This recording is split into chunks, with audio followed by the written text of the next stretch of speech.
Morning skate today for the Buffalo Sabres, and we did see some changes to who was on the ice. Sam Carrick officially back, and then following practice, Lindy Ruff did call Carrick day-to-day, so we'll see when he is able to get back into the lineup. And then Consta Helenius was also on the ice. Ruff, though, did say this was more or less just to get another center into practice. Paul Hamilton does have more today up at our website, WGR550.com. And while we do still have another day until Game 1 against Montreal, to prepare for that, of course, if you do want to listen to Dan Dunleavy and Rob Ray, it is going to be right here on WGR. There are no local TV broadcasts for round 2, but you can sync up your TVs to Dan and Rob. All you need is a smart TV or TVs with DVR, and then you'll have to download the Odyssey app, find WGR, and then pause your TV until you hear Dan and Rob on the app. After that, press play on your TV, and you should be all synced up, as game time tomorrow is at 7 o'clock.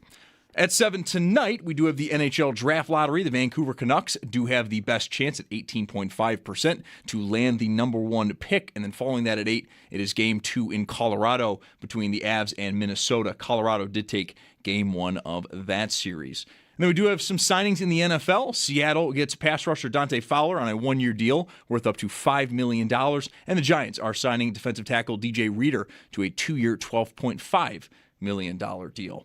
And in baseball, Jays are down in Florida to take on Tampa. That's at 6:40. The Yankees host the Rangers at 7:05. And the Mets, they had their game at Colorado postponed due to weather. That game is going to be made up on Thursday at 1:10. And then already in the books, the Bisons had a little bit of early afternoon baseball. They fell to the Iron Pigs 7-5.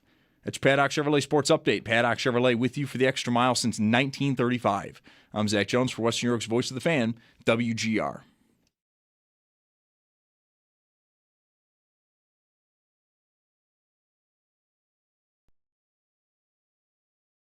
It's Mike Schopp and the Bulldog. I gotta wonder what kind of working relationship you'd have with Satan. It's Mike Schopp. I've often wondered that. Like he, they, I don't know what his pronouns are, or their pronoun. Anyway, Satan. And the Bulldog. What's the upside of doing well? Well, maybe they're too busy making everyone else's life hell. Oh, boy. And Wow. you might just be able to do your own thing if you're partnered with Satan. It's Mike Schopp and the Bulldog. They're too busy, making Scott Norwood miss field goals. Oh, come on. On WGR Sports Radio 550. I think in radio this is called, well, it's a form of it, housekeeping. Trying to figure out a schedule here. So, in a good way, the spring is occupied for us this year. It's busy. Mm-hmm. It's Yeah. not in a bad way cluttered with events. We love that. There will be at least 4. Yeah. Tomorrow, Friday. The hockey games aren't clutter. No, they're not clutter. No. But it's like something that wasn't there. That's right. in the calendar for 15 years. It's new. Yeah, it's new again. This is how you ended up in Montana 2 weeks ago. That's correct. You didn't have to worry about something other than the NFL draft or the schedule announcement. not to snub my nose at that. Yeah, I thought mid-April pretty clear. Usually, Pretty clear. Yeah. this hockey season starts, and why not? You mentioned the draft. Montana. I did want to fit in a window, where the hockey season had ended. Not that I had to be here for the last couple games of the regular season, but yeah, and in between the draft, and that's how I ended up on mid-April. So very easy to remember schedule: Wednesday, Friday, Sunday, Tuesday. It's every other day, all the way to the end. Right. Thursday, Saturday, Monday. Right? Mhm. That's not going to change. That's not going to. That's the schedule they put out. Yeah, I think that's locked in. I don't think all the times are announced yet. Only the first 3 games are, I believe, 7 p.m. They're all 7. Yeah. Fine. That could be like 9. No, right. The There latest. could I think be a it'll- Saturday afternoon game. Sure, Possibly. and there could I be doubt there it. could be an 8 in there, like tonight, if there's be 8 only in there. if there's a night where there's only 1 game. But so we'll see. Anyway. Right. So I got an offer, and not bragging, I'm not trying to put this in your face, like, oh, you didn't get this offer. Maybe you did. But to play in a blackjack tournament, celebrity. Well. Now I'm offended that I didn't have this courtesy extended to me. If you were not a celebrity, which, am I? in this case, it happens that I am. If you were not a celebrity, you got like a VIP at the casinos, Seneca, Niagara, you get invited to this thing, you have a chance to win, $25,000. Okay. I do not. I would only have a chance to win money for charity, which is great. Sure. Awesome. Love charity. But that's next Friday, the 15th. Look at us. Dueling charitable endeavors on the same night. I'm having a happy hour at Resurgence on Friday night, that same date, for my ride for Roswell. But are you working? Well, yeah, I'm going to be here and then go there. Well, I'm maybe not. They scheduled my thing around, because I'm considerate that way. I asked, we're going to have a happy hour. I'm like, well, if you want it on a Friday, it can't start, 7 to 9 is the time. I think I can, cut out of here and hustle down there. You're dictating the terms of your happy hour, and I'm not dictating the terms of the Seneca Niagara Blackjack. It's a little bit, yeah, right. I mean, this is the happy hour is Bulldog's happy hour. Well, this is not Mike Schopp's charity, tournament. right? Okay, yeah, gotcha. Yeah, so it starts at 6, and I'm okay. I'd kind of like to do it. There's no game that night. Mm-hmm. Not really planning any family trips because we're all, in a good way, just like you said. Waiting on the Sabres. Waiting on the Sabres. It could be another month and a half. I mean, let's hope. So I said yes to it, and that means on the 15th, I will only be here for a half day or less. Okay. Right? Gotcha. Got to be between games 5 and 6. Uh-huh. Then, on the following Monday, the 18th, is my friend Joe Dunlop's golf tournament for his late, brother-in-law's or something, Vern, the memorial golf tournament that I played in last year. I remember that too. Yeah. Take the Monday off. Mondays are for scrambles and golf. Assuming it stops raining. Yes, that's usually what Mondays are for in the spring and summer. So I said I couldn't do it. Plus, I'm already taking the previous Friday to play cards. Yeah. So anyway, this year is different. Yeah, it is. I have started. You mentioned another month and a half. I have a bunch of stuff in June. Like if they make it, and I You're getting married. I'm getting married again. Yes, I've scheduled a wedding. No, there's a procedure health thing early. Then there's a Devo concert on June 6th. There's a Tyler Childers concert on June 10th. There's a Wilco concert on June 14th. These are all dates that I suddenly today started that's a lot of stuff. If they get that far, something's going to get picked off here. There's no way I'm going to all of that stuff. And, whatever, the medical procedure's in the morning. So, I mean, that's in the clear, but it's just it's a day I might not be able to be here.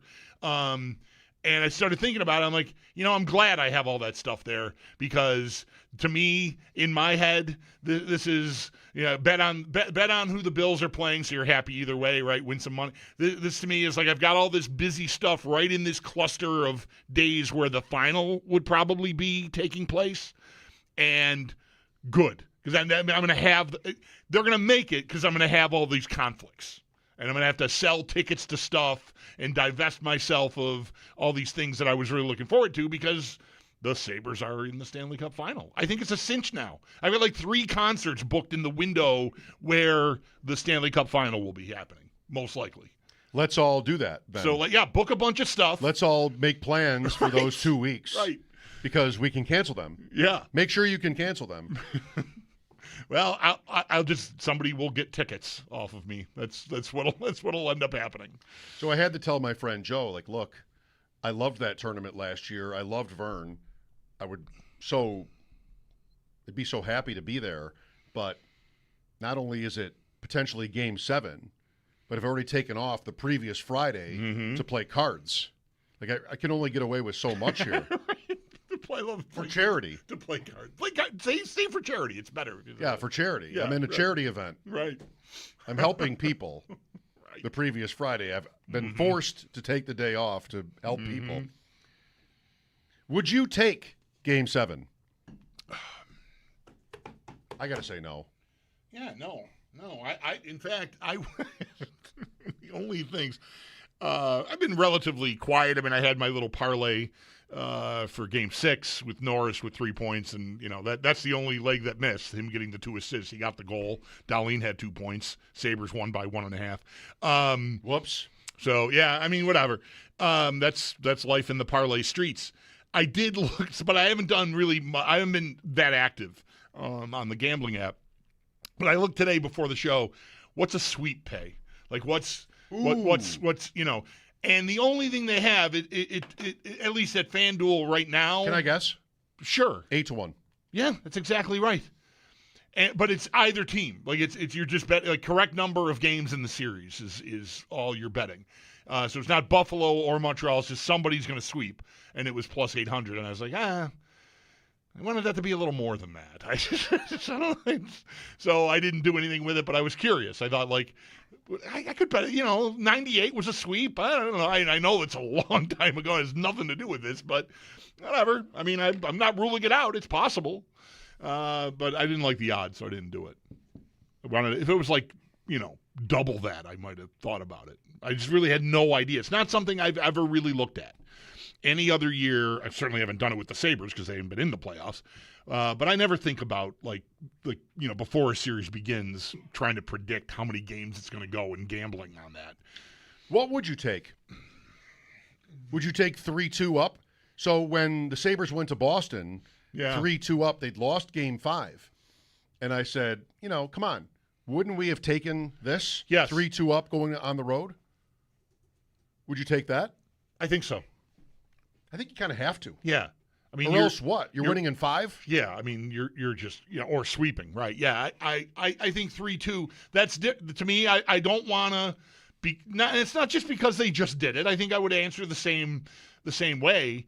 I think I have to take going there with a chance to close out. But, Game 7 is, we talked a little about this last week. Like if the Sabres had lost on Friday night and had to go to that, now the guillotine is hanging above everybody's necks. Everyone's in the same situation. Like you lose, you go home, and that's it. And the Sabres had avoided that, and they ended up avoiding it entirely. They never, were facing elimination. And so that's a whole different set. And I don't expect them if they were to get to the final, maybe they're going to get stuck in a Game 7. Maybe it'll even happen now, but I wouldn't sign up for it right now. I wouldn't. That to me, that's like Philly should take Game 7 against Carolina. All right, Vegas or Anaheim, should take Game 7 against Vegas. Minnesota should take Game 7. And I wouldn't say that about them. I think they and Colorado are more evenly matched than either of those other two. But they have to be a pretty big underdog. They right do. now. Sure. I think that is probably right. I think I would take it if I were they. Yeah, down one game maybe. Maybe if the Sabres lose Game 1, maybe that's a whole different conversation. Like, would you take Game 7 if you lose Game 1? Well, maybe I have to say yeah to that. But going in now, I wouldn't. I don't want to sign for having the guillotine hanging above my neck. If you're a big underdog, inferior team, happy to be there, then that to me is like, just give me the Game 7, winner take all one game. Yeah, let's just get there. But Montreal. What do you mean? Would they take Game 7? No, I don't think they should either. I think this series is a pretty even series, and I don't think either team should settle for that outcome. So, because you can have an even series. I mean, we saw this again, you want to go back a little further than 98? The time before that, the Sabres and Canadiens played in the playoffs in the second round in 93. Were those all overtime games? It was a sweep. I think 3 were. So it was very close, but you lost 3 overtime games and you got swept. So, this series doesn't have to be long, but I think it'll be close. How far are we going back? So this is my notebook. It's been on the show before, so it's not like, Gary Sinise or somebody that's only been on the show one time. This is 1983. This is my notes. I did this for every game that year into the playoffs. All right. Can you see it? Game 3. I mean, I can't. I hope the people watching can. Sabres 4, Canadiens 2 in the odd to sweep the Canadiens. All right, now I'm really looking. All right. John Van Boxmeer, Lindy Ruff. Lindy Ruff scored a goal in that game. Tony McKegney. And? Mike Ramsey. Mike Ramsey. That was an empty net goal, I believe. 4-2. Here's game 2. Notice that big 0 Right. on the Montreal side. Second of back-to-back shutouts for Bob Sove. But there's a black marker I would have used. You know me with the front and the backs. The other side of that page, it sort of bleeds into the back page. And game 1, you can't almost read any of it. There it is. Oh, wow. That's yeah. game 1. Oh, Brent Peterson, the Brent Peterson game. That is messy. 1-0. It's not messy. It's just Well, it's hard illegible. It's hard to read. Yeah. Yeah. Because of whatever happened on this side. It's become a mess. It's not messy, I guess. Oh, wow. Look at that Cloutier. Look at that. Wow. I tried a thing with like a Sharpie. Yeah. And I don't know. It's 43 years ago. Been a plus. while. Been a while. Yeah. Yep. So since you wanted to go back in the playoff history between these two teams, there's a lot of it. That's what I wanted to do. You remember 75. You remember 73. I remember 73. I remember all I remember is the goalie pad measurement.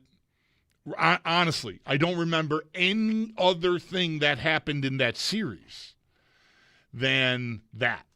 That they called, Joe Crozier called for Ken Dryden's pads to be measured. It was, I read about this recently. I don't know if we talked it through on the air, or maybe I just shared this with someone else. I don't remember. I remember I looked up the details, and he called for that measurement late in the third period, very late in the third period. And they couldn't find a measuring device. They couldn't find something to measure the pads with to figure out whether or not Ken Dryden had illegally sized leg pads on. And it was so late, maybe 20-some seconds left in the third period of the game, that they decided to hit pause on the third period and tack on that time. Right. They took the intermission, found a tape measure or whatever they needed to measure, something to measure the pads, and measured them, assessed a 2-minute minor penalty that was then served, 20 seconds and then a minute and 40, into overtime. The Sabres didn't score on that power play. That's right. But then won it later in the OT. Rene Robert scored to send the series home to Buffalo, where they then hosted Game 6. They lost Game 6, and that was where Thank You Sabres originated, or at least as far as I know. The first I ever heard of it, I remember watching the leg pad measurement thing, but that's really all I remember from the series. And then a year later, or 2 years later, when the Sabres are in the finals,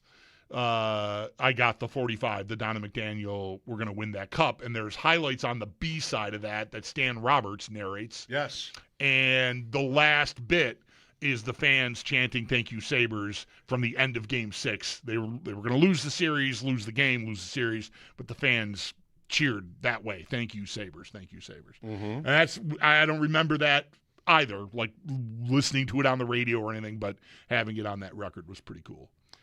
Are you keyed in on the Philadelphia-Carolina series? I mean, tough outcome for Philly last night.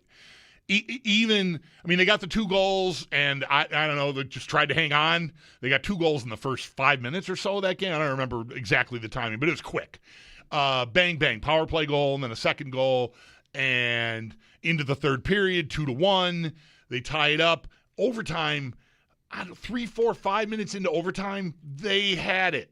Philly had 4 or 5 grade A chances to finish it off, and they didn't, and it just kept going and going and going, and eventually Carolina scored pretty late, like a minute left in overtime, I think. First overtime, Taylor Hall scored. That's a very tough outcome for Philly. If you're going to try to just extend that series, man, they had such a great look at last night. So hear me out. The Sabres win this round. Carolina wins its series. That series would start in Raleigh. Whatever, 1-1, doesn't matter. You come back for Game 3. The crowd's incredible, especially if it's not 2-0 them. If Carolina's 10-0 at that point, that'd put a damper on things. But let's say it's a series. Game 3. Game starts, everybody's on their feet. We might have to sing the Canadian anthem again because there's a glitch. We do the whole thing. Then there's the first commercial break. Would you not love even better than the one with you in it, the video before Game 1, a heartfelt homage, a tribute to Taylor Hall and his contribution to the Sabres, would that not be the best? Can sports ever have a sense of humor? We know that you're good at sentimentality. We know that you're good at some of these things, but it's never funny. Could you actually see a Taylor Hall? They'd never do it, but it would be hilarious. It'd be the best. If you went like completely way around the bend. Eric Stahl too. Like with him at hospitals, like just really lean into the whole thing. It could be really good. Maybe even not. No, it would be embarrassing. But you play the clip. You don't see Pagula, but he's on the phone with Kevin Adams. Like if we sign him, we're not just trying to be good. Whatever he said. What are the quote? We're not just trying to win the division. We're trying to win the Stanley Cup. Yeah. Did he say it like that, or did he say Stanley Cup? I don't remember how but I know there's a clip that they put out there into the world in one of those behind the scenes things where he talked about how if we sign this guy, we're trying to win the cup. You could do a series. The Sabres could do a series on Carolina people. Thank you, Taylor Hall. I mean, just like bring down the music, better days, whatever you got to do. Bring it down. Thank you, Eric Stahl, for your important contributions to the front office. Really. How about Kevin Adams? Thank you, Kevin Adams. Kevin Adams with the coup de grace. With the cup in the Carolina uniform on the scoreboard, and he's there. We introduce him. Point Lake or wherever he is. Right? I mean, we could have so much fun at their expense. Yeah, that would be amazing. And everybody would think it's terrible. Yes. But I would not. I would think it'd be amazing. Sports can never be funny. We're not there yet. Canadians first. Yeah. Maybe we get Carrick? You think that's going to wait a couple games, or? I don't know. It was funny. I heard Paul, and when are we talking to Paul? We're talking to Paul today? 5. Okay. Thank you. I set it up. I just don't remember you're welcome. What I texted you. I heard him talking to Brad a little bit ago, and like he wasn't in line rushes today, Carrick, which it's his first day back, and I feel like if he were going to play in the game, he'd be on a line. Yeah. So, game 2 is until Friday. Maybe that's a little more realistic because, and this is something I plan to talk to Paul about. I mean, I don't know if Carrick talked about it. You know how they are about injuries. They never want to say what it is. But I believe he had an arm injury. I'm guessing dislocated elbow. He said today he didn't break any bones, and it wasn't a shoulder. Like I'm narrowing it down. I feel like elbow's a pretty good guess, right? That was everybody's guess. So right, just the way but listen, everybody didn't do the work I did. I frame by frame that fight and saw his arm bend. Even with the jersey on, it looked like his arm bent unnaturally the wrong way, which is why I guess dislocated elbow in the first place. Anyways, sure, he's healthy enough to play and get back on the ice, and he's cleared. Like his secret sauce, a big part of his secret sauce. I mean, I know he scored 5 goals in 13 games or something, but I'm not expecting him to light up the score sheet. He's draws. And I don't know how much of an impact, if any, that kind of injury could have on that. His strength in one of his arms can't possibly be what it was before he hurt it, I don't think. So I'm wondering if they need to make sure they are careful there. Because rushing him in, if that's why he's there, and if that's in some way, lessened by the injury, then his value is, I think, dampened pretty considerably. Yep. So I don't mind waiting a couple games. Yeah, I think a game or two. I could see Friday maybe. I don't want. They're not ruling him out, so there's got to be some chance that he could play tomorrow. But I wouldn't want to bet on it right now. I would bet against it. Yeah. Okay. I think. Well, exciting news. Coming up next, John Shannon, longtime hockey commentator in Canada with Sportsnet, has a podcast that's very popular, Darren Millard. It did John Shannon with Dave Hodge a few years ago, which was a great experience for me. Also today, Mike Kelly from NHL Network, and then Paul Hamilton at 5. Tomorrow, Ron McLean. Look at that. What a job. Come on. That is incredible. I want to just ask him about us.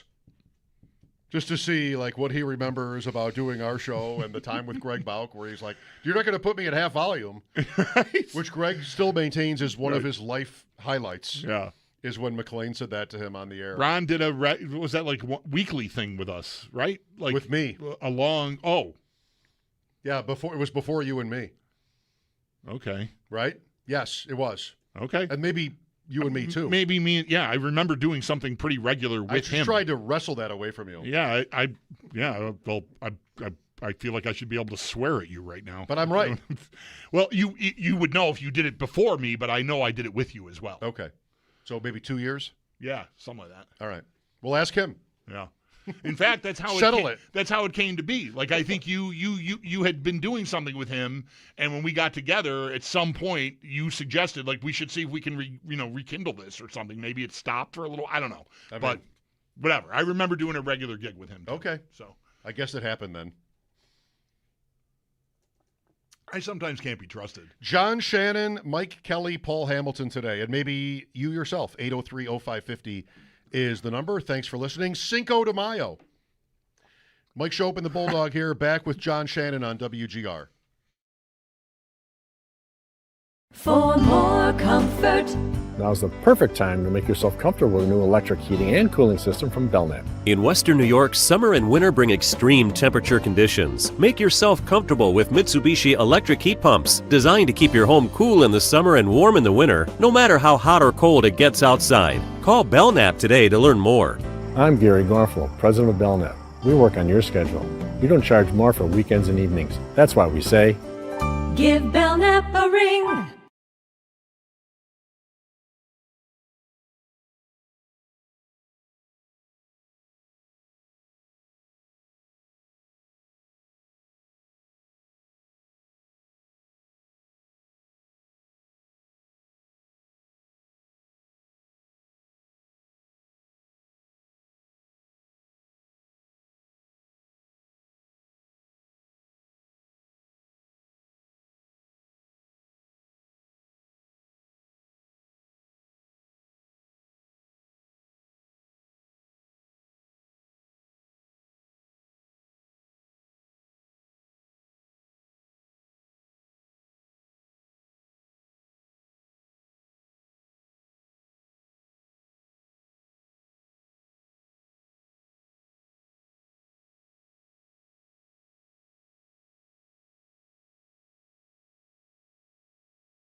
We've been living in sin so long, all the feels are gone. Fella stopped me on the street last night, said everything's alright. Roller coaster, make it through the day upright. It seems your meal ticket is gone, but life goes on. I could never imagine something better. Yeah, right. Now you're cooking on high heat in the middle of the street. Roller coaster, take me to a better time. Let's go. All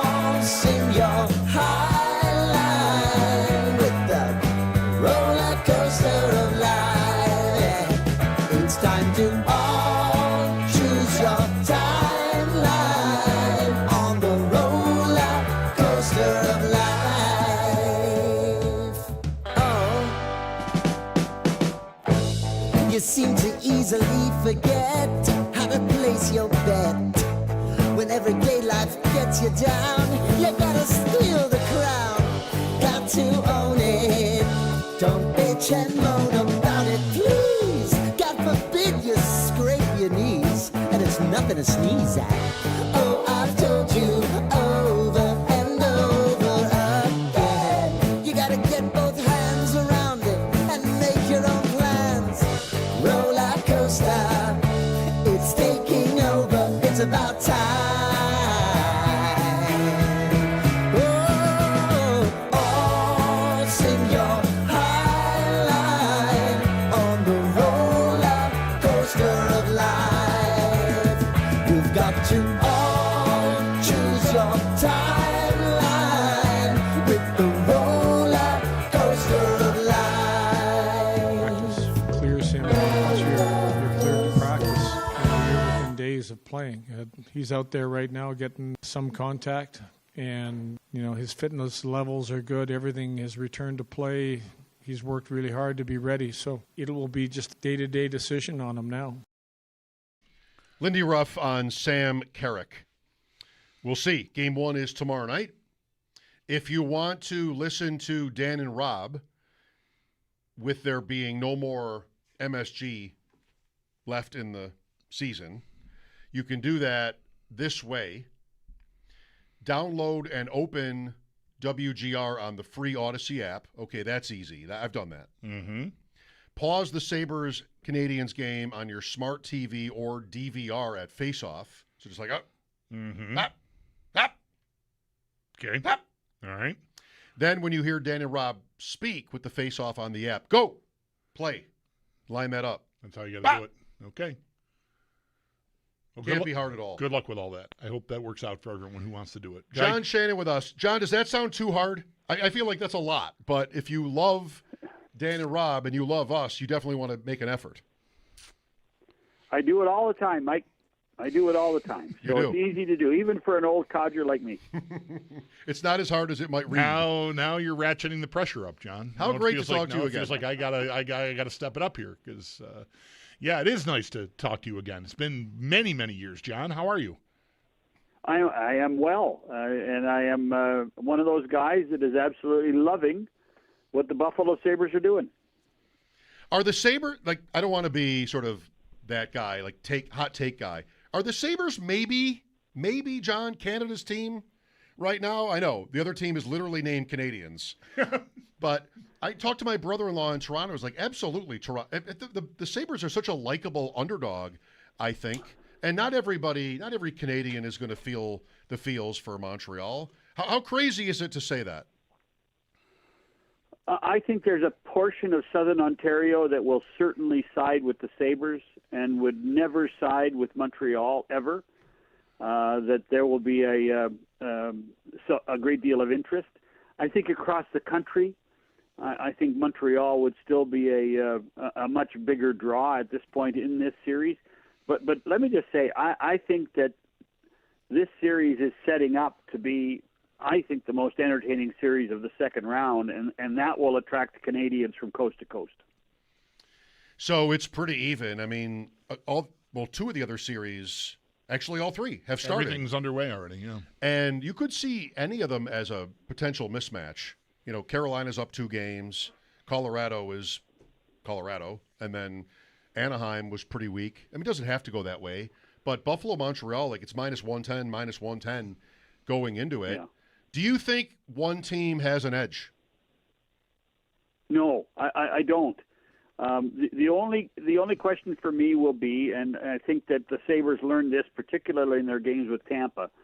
I think the Sabres are tougher, and will Buffalo use that toughness against Montreal, or will they need to use that toughness against Montreal? Certainly, that Montreal has a couple of tough guys, including Arbor Jacki, but overall, and the Lightning learned this. Overall, the Sabres are a tough team. And at a certain point, we're going to see that in this series, and I think that gives the Sabres a bit of an advantage. How do you look at the goaltending here? We were talking a little on our show yesterday, John, about how, Lions' career to this point sort of creates a bias against him. Like, you're sort of waiting for him to turn back into a pumpkin or a journeyman, to be maybe a little more kind. I mean, not to say he hasn't been excellent so far in these playoffs. The stats and the results bear that out. But I feel like an objective observer from 1,000 miles away would look at this series and go like, Dobis, okay, he's up and coming, he's big, he's athletic. I can see it. And Lyon, you're just sort of like, I don't know. He's never really been this guy before, and he's 30, so can I trust it? I view the goaltending as even, simply because I think we're going to wait for Dobish to do the same thing that Lyon or even Luukkonen will do in this series. I fully expect we'll see both Buffalo goaltenders in the series. I just think that it makes a ton of sense. Goaltenders don't tend to go on giant streaks of 10 or 12 games in a row, particularly in the playoffs. So there's going to be a lull in Lions game, and that's pretty good insurance to have Luukkonen there to do that. As far as Dobish, he was spectacular against Tampa, but he's an emotional guy, and the question will be: is he able to keep those emotions in check for another 7 games or 6 games, or however long this series goes? So I think that the goaltending of all the storylines, I think you put this one as an equal for both teams, and we're going to see some spectacular saves, and we're going to see a weak goal every once in a while, and then we're going to move on to something else in this series that is going to be a factor. With John Shannon, longtime sportscaster in Canada, Sportsnet, NHL Network, and much more. Bulldog says it's been a long time since we've spoken. Well, you and I, John. I mean, not to throw shade on Bulldog, but we were texting that one day when I was asking about the 75 Canadians and where they slept and worked out. And you texted me like, Scotty Bowman says they were in Wheatfield. Like you just had that in your pocket like that. So, I mean, I don't know if I want to ask you specifically about that interaction. Yes, I do. But just like the Sabres and Canadians, it's a little bit romantic, I think, going back decades with these two teams, and the results are not all that one-sided, at least in terms of their playoff matchups. I think this is one of the great hidden rivalries in the NHL. I'm old enough to remember when the Sabres came into the National Hockey League, and it wasn't a very long period of time that Pudge Imlach had put together a really good hockey club. Went to the Stanley Cup final in 1975, had to beat Montreal to get to play the Philadelphia Flyers. And then over the years, Buffalo-Montreal games, and, a lot of it was because there are a ton of closet Canadians fans in southern Ontario that would go across the border, and everybody would lament there's too many red sweaters in the seats at KeyBank. Still happens. We're a little nervous about that right now, John, I think, in town, whether that's going to happen on Wednesday. You know what? Look at it this way. All those restaurants, and everybody's going to make money with all those tourists in town. There is a positive out of this. I have no worry the Sabres are going to play well. So take the money and run. That would be my my angle. I just think that this rivalry is one of those things that we lost for so many years because not only were the Sabres bad, Montreal was bad too. And so the romance of this series that was so good for a period of time in the 70s and again in the 90s, it disappeared. And it got replaced a little bit with Ottawa. Obviously got replaced every once in a while with the Maple Leafs. But, Buffalo Montreal, to me, goes back, 5 decades. And I'm really excited about a renewal of a rivalry that I think a lot of people will appreciate. There was a time, and I can't exactly place it, John, but let's say 25 years ago, where the Sabres, or even maybe 30, where the Sabres, like one of their leading talking points was how they couldn't win in the playoffs. They went 10, 11 years in the Adams division, losing to Boston and Montreal and Quebec all the time. That ended with Brad May in 93 and Hasek, and then right away they lose to Montreal. But one thing that I remember looking up was when somebody might downplay like Sabres history, and well they haven't won a cup, they haven't done this. Like, well, they had a winning record against Montreal. And when you start in 1970 and you go 25, 30 years, you have a winning record against the legendary Montreal Canadiens. You've done something right. I mean, the Sabres were rarely really bad in those years. They were just never champions. So I always liked that. And it might still be true. I would guess that it is, that they have had success against But it's recency bias. I mean, nobody has given the Sabres credit for the last 15 years. And justifiably, let's face it, justifiably. But, and just as for the record, I grew up on the West Coast. And so there's always been an affiliation, Buffalo, Vancouver. Right. And for those first 25 years that you're talking about, Mike, every Vancouver Canuck fan looked and saw the grass was greener in Buffalo because they were a better expansion team at that point. And there's always been that soft side of this franchise that, they did a lot of things well for a long time in Buffalo. And it got forgotten. And really that's the story of the rebirth of this franchise and what has happened, quite frankly, what has happened since the second week of December in 2025. It's so really remarkable, John, how fast the switch flips. And we just remember the closet full of jerseys or the bars we go to or whatever it is, the concession stand we want to meet outside at during the games. I mean, you know what this arena looked like largely for a lot of the last 14, 15 seasons. I mean, it was half empty, and we were kind of dead inside. And as soon as they look at you from across the room and bat their eyelashes, we're all just like, okay, we're back. And it's the best. I mean, I don't say that disparagingly at all. Like, I'm charging to the front of the line. I cannot wait to get a taste of it because we missed it so much, and it's so great. Well, I'm going to put one of my old hats on. When I was the, executive vice president of broadcasting for the NHL. And we would look at the Monday morning ratings, and we would look at playoff ratings. And hockey fans in Western New York were always near the top of the list, no matter where the Sabres were. Yeah. And they were a driver of ratings on NBC and ratings on Versus. And I'm sure that they're a driver and have been a driver for both ESPN and TNT. It has always been a great hockey market. It just has recently, last 2 decades, has not been well served. I love that ratings point. How do you explain Providence, Rhode Island, John? I mean, West Palm Beach, Providence, Rhode Island, and Buffalo were always on those same lists. It happened again during the Olympics, didn't it? Where I think so. We're so back. Does that make sense? I guess Those New darn England. Bruin fans in Providence. It's the Bruin fans. That's all it is. Right. You can't be too big a market. You've got to get the percentages right. So I think we were able to succeed in that area.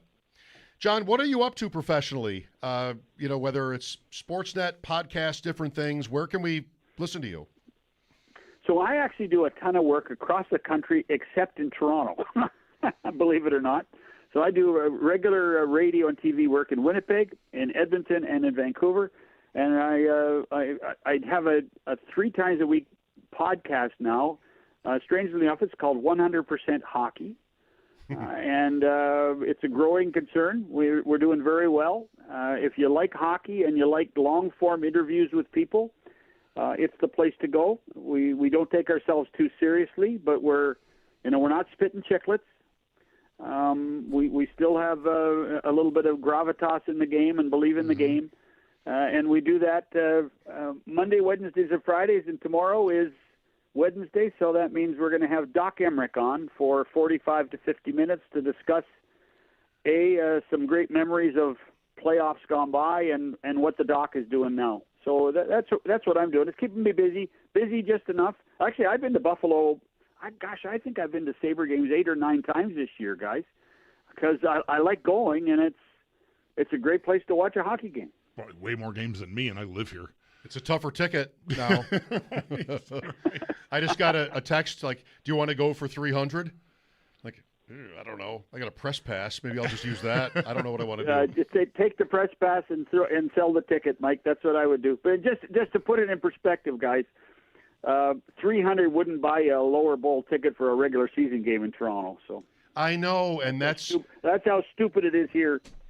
I think that's an hour and a half away, but even like if you split the distance, that's a lot of what's pushing these prices up. Is like Montreal is in this series. They're the only Canadian team left. Toronto is not in the playoffs this year, or Ottawa even for that matter. Like you've just got, there's a pressure. It's all working for the Sabres right now in sort of a business sense. By the way, I'm a little miffed at you for not phoning when you were here watching the curling. So is that right? You're a curling guy? No, he's a mic guy, is what he is. He wanted to see you. That's I'm a it. Canadian. He's a Schopp We guy. all love curling in Canada. Oh. And I live not too. I think that was at the Paramount Arena, wasn't it in Mississauga? I've been there. I've been to Guelph. I've been to the Gale Center down here. I've been to a few different places for slams. Next time I will. Curling's the great social sport. Mattamy, Old Maple Leaf Gardens a couple times for slams. So next time I definitely will. Thank you, John, for your time. Hey, enjoy the playoffs, boys. You too. Nice to talk to you again, John. John Shannon with us. Mike Kelly coming up at 4. We'll break down some of the cooler matchups, individual matchups between the Sabres and the Canadians. Game 1 tomorrow night. Mike Schopp and the Bulldog here. Paul Hamilton later as well. This is WGR.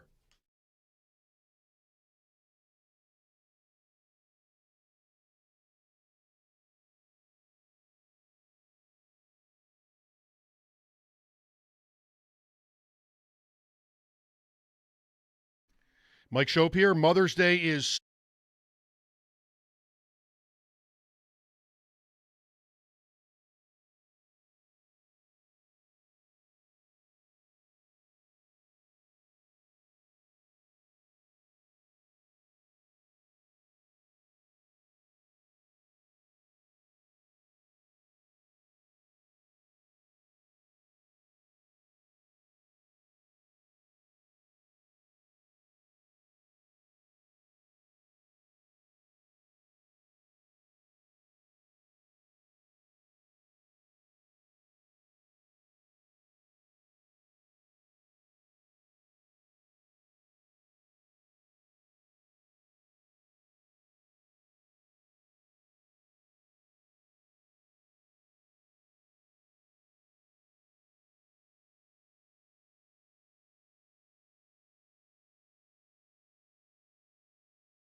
Thanks to John Shannon. That was nice.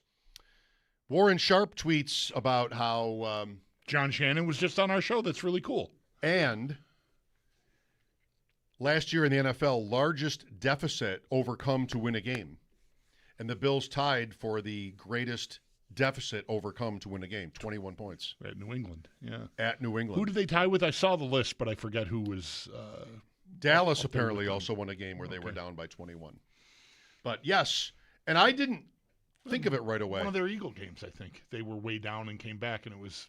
Well, it wasn't the opener because they lost. Right. So maybe at home they were down big. This is a dart throw. Maybe. I didn't think of it right away. The Bills. Oh, the New England game? Yeah. I had to go through the schedule. Oh, wow. That's the Sabres for you. I think if the Sabres weren't in the playoffs, you would have known that immediately. But your brain is cluttered with line matchups and whether Sam Carrick is going to play and how many Montreal fans are going to be in the building. These are all things on a list of things that you are worried about. None of that is cluttering my brain, but the past is in my head. Right, there it is. The past is all about it. The Bruins and now the Canadiens and all those playoff series. I think it might be 17 between the two opponents the Sabres have played in the playoffs. And have they ever met in the same postseason? Yes. Yes, 93 they met in the same postseason. Same rounds. And 83. This one. The sweep of Montreal, and then it's Brad Park. And that's Brad Park, okay. So at least twice. Yeah. And those were division alignment series, so... Yeah. Well, I guess so is this. Right. Didn't have to be. Right. There's the wild card angle that you could get bounced out, but still. What are the Sabres' chances? We'll talk to Mike Kelly from NHL Network about the matchup with the Canadiens. Always a treat to talk to Mike. That's next. Mike Schopp and the Bulldog, WGR.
So, this series doesn't have to be long, but I think it'll be close. How far are we going back? So this is my notebook. It's been on the show before, so it's not like, Gary Sinise or somebody that's only been on the show one time. This is 1983. This is my notes. I did this for every game that year into the playoffs. All right. Can you see it? Game 3. I mean, I can't. I hope the people watching can. Sabres 4, Canadiens 2 in the odd to sweep the Canadiens. All right, now I'm really looking. All right. John Van Boxmeer, Lindy Ruff. Lindy Ruff scored a goal in that game. Tony McKegney. And? Mike Ramsey. Mike Ramsey. That was an empty net goal, I believe. 4-2. Here's game 2. Notice that big 0. Right. On the Montreal side. Second of back-to-back shutouts for Bob Sove. But there's a black marker I would have used. You know me with the front and the backs. The other side of that page it sort of bleeds into the back page. And game one, you can't almost read any of it.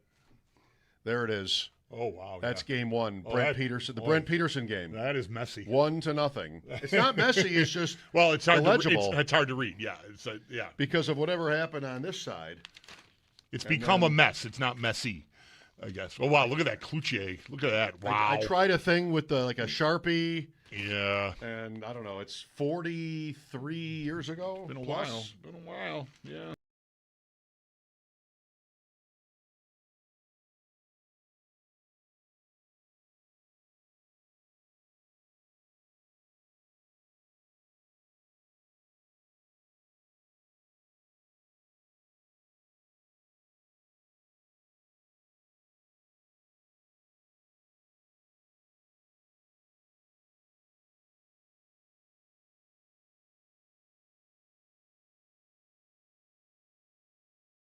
Between these two temes. That's a lot of it. That's what I wanted to do. You remember 75. You remember 73. I remember 73. I remember all I remember is the goalie pad measurement. Honestly, I don't remember any other thing that happened in that series than that. That they called, Joe Crozier called for Ken Dryden's pads to be measured. It was, I read about this recently. I don't know if we talked it through on the air, or maybe I just shared this with someone else. I don't remember. I remember I looked up the details, and he called for that measurement late in the third period, very late in the third period. And they couldn't find a measuring device. They couldn't find something to measure the pads with to figure out whether or not Ken Dryden had illegally sized leg pads on. And it was so late, maybe 20-some seconds left in the third period of the game, that they decided to hit pause on the third period and tack on that time. Right. They took the intermission, found a tape measure or whatever.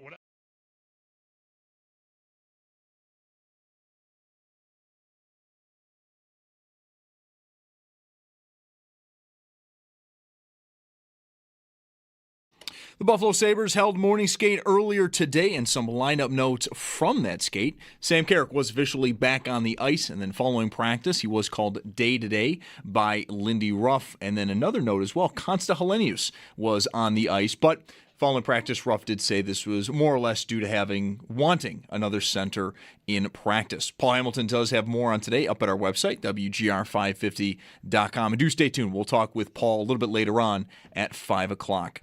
Game one, though, against Montreal is still a little bit of a way. It's tomorrow night. And now that the Sabres are on to the second round, there is actually not going to be any more local TV broadcasts. But there is a solution. You can listen to Dan Dunleavy and Rob Ray while watching the game. You can only do this, though, if you have a smart TV or TVs with DVR. But after you have that, you can do this by downloading the Odyssey app, find WGR, and then pause your television until you do hear Dan and Rob on the app right before face-off. Then press play on your TV, and it should be all synced up. Game time tomorrow, though, is at 7 p.m. At 7 tonight, the NHL Draft Lottery, Vancouver Canucks, they have the best odds to land the first overall pick at 18.5%. And then following that at 8 o'clock, Game 2 in Colorado between the Avs and Minnesota. Colorado took Game 1 in that series. And then in baseball, Jays down in Florida to take on Tampa at 6:40. The Yankees host the Rangers at 7:05, and the Mets, they had their game at Colorado postponed due to weather. That game is going to be made up on Thursday at 1:10 in the afternoon. And then already in the books, the Bisons, they fell to the Iron Pigs earlier today, 7-5.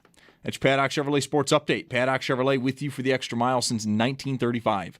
I'm Zach Jones for Western New York's Voice of the Fan, WGR.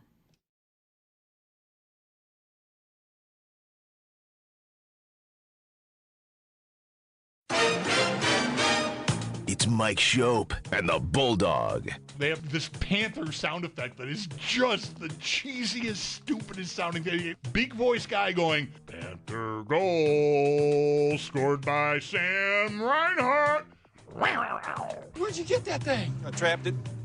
Been keeping it in my bathroom at the motel, feeding it old pizza. It's Mike Schopp. If you're calm, that wondrous big cat will be calm too. But if you're scared, that beautiful death machine will do what God made it to do, namely eats you with a smile on its face. And the Bulldog.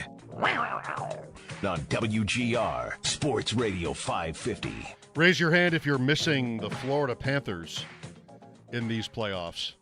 No? Anyone? So far, so good. No one? I mean, this doesn't exactly make me a quote, real hockey fan, but if it were the Panthers playing the Canadiens tomorrow night, I'd be watching Ironside reruns. No thanks. Whatever. Good for you. Congrats. Congrats. I came to really appreciate how they played, how physical, how hard they were. Well, I can say that. Watching them in these playoff runs the last 3 springs. Well, that's cool. But I don't miss them. I mean, my the Sabres are there. I'm a snob. All good. For me, no teams really that have entered the league in the last 30 years count. So, what a thing to say. With Mike Kelly on the Western Hotline. Sorry about that. Mike is generous enough to join us from NHL Network. Game 1, Sabres Canadiens tomorrow night. Mike, it's been a while since we've spoken, I think. And I remember talking to you about Montreal versus Buffalo. Me too. You too, Bulldog. And just like how the team. Oh, I was here for that one. Yeah, you were here for that. We'll have to get back to that.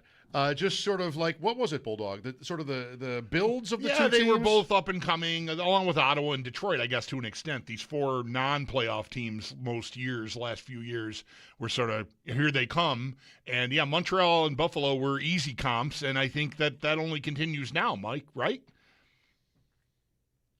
Yeah, I think that's fair. I mean, I would say that Buffalo had the pieces kind of to be doing this before.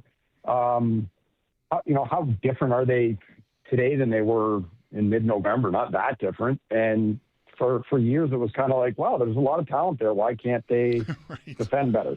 Why can't they keep pucks out of their net? And then, GM gets fired. Coach is the same. All of a sudden, December rolls around and they string a few wins together, and they string a lot of wins together. And now they look like a team that I think, frankly, a lot of people were like, kind of should have been some version of this team for a while now. But they figured it out, and they've been better part of the season, as you guys know. Obviously, they've been an absolute force. Yeah, figure it out. What did they figure out in your view, Mike? I've settled for simply buying in to play defense, like being hell to play against.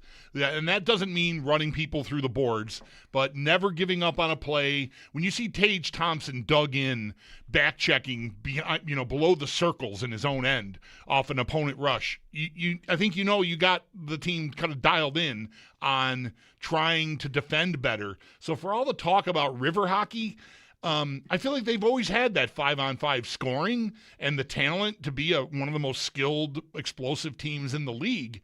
But the defending, I think, is what they were really missing. Well, that's definitely been better than it has in years past, for sure. Like, I look at guys like, you look at Peyton Krebs and you look at Doan, and, Carrick had a good little spell there when he was in the lineup before he got hurt, and it sounds like he's going to be back sooner than expected, which is great news. They've got, like, even Benson, obviously Tuck, they've got some dogs on that team. Yeah. That go and hunt pucks, and that turns an exit into another offensive chance, and then you're getting a few offensive chances, and now the puck goes the other way, and you're like, oh, I like those. I'm going to go and chase this guy down. And I think that's probably contagious to a degree, right? Where, maybe you weren't getting that out of some other guys for a while, and there's enough of them now that do it and do it well, and it just permeates up and down the lineup. In Buffalo, I mean, that's one of the things that's been so great about them this year is, they've got team speed, and it's not just, and I say this with all due respect, Beck Mallenstein had the fastest skating speed I think ever recorded this year, and it was trying to beat out an icing that he didn't. But he can skate fast. It's not just skating fast, like they play fast and they play smart.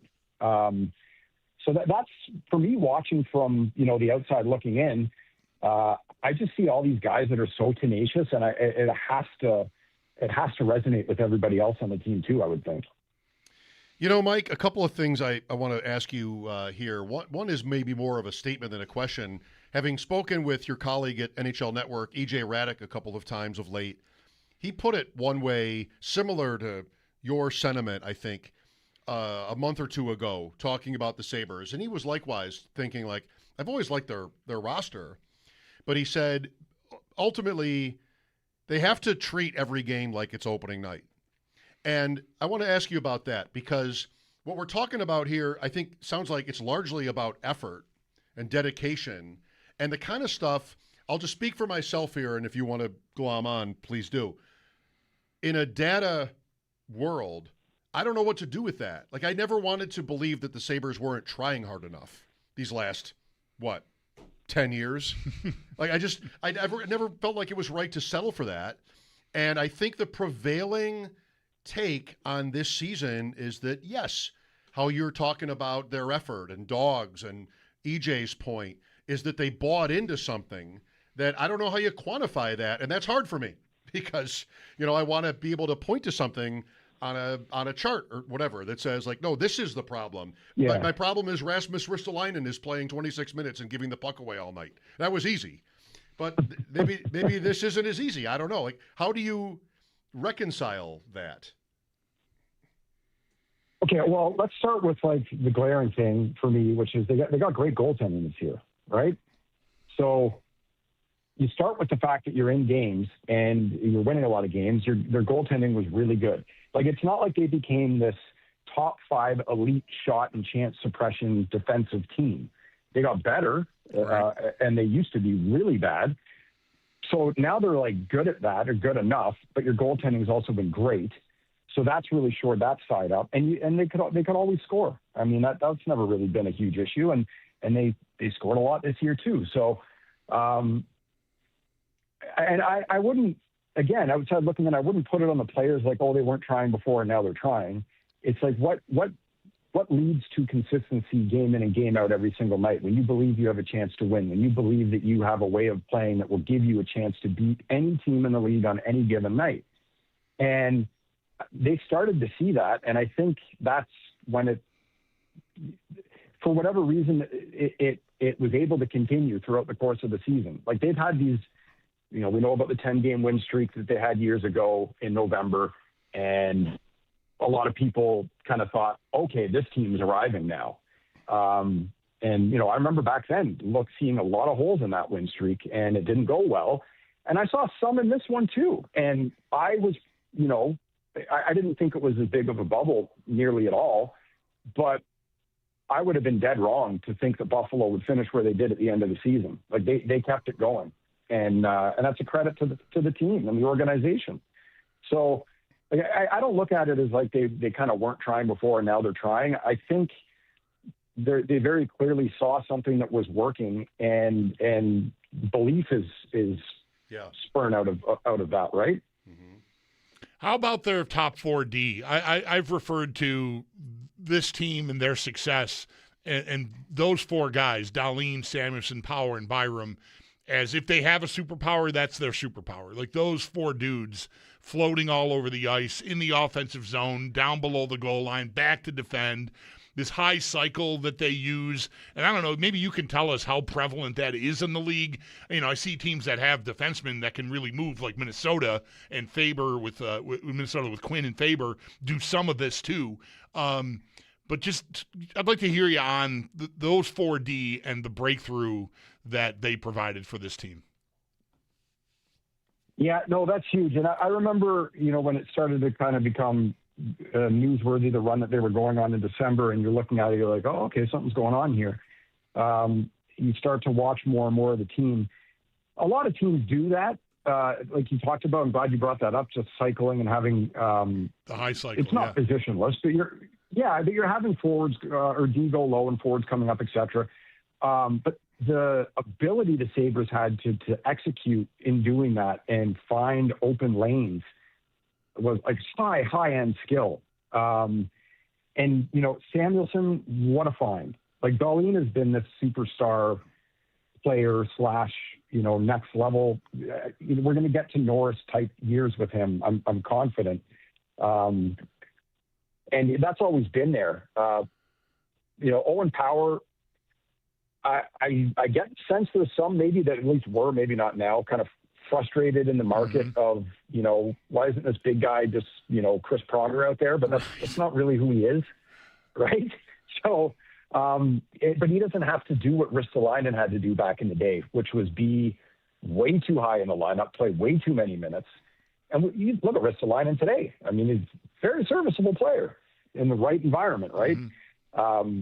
And Bowen Byram's dynamic. I mean, he I think left Colorado in part because he wanted a bigger role, and that was a team, the D-Corps, where you're never going to be the number one guy there. So it's a great mix.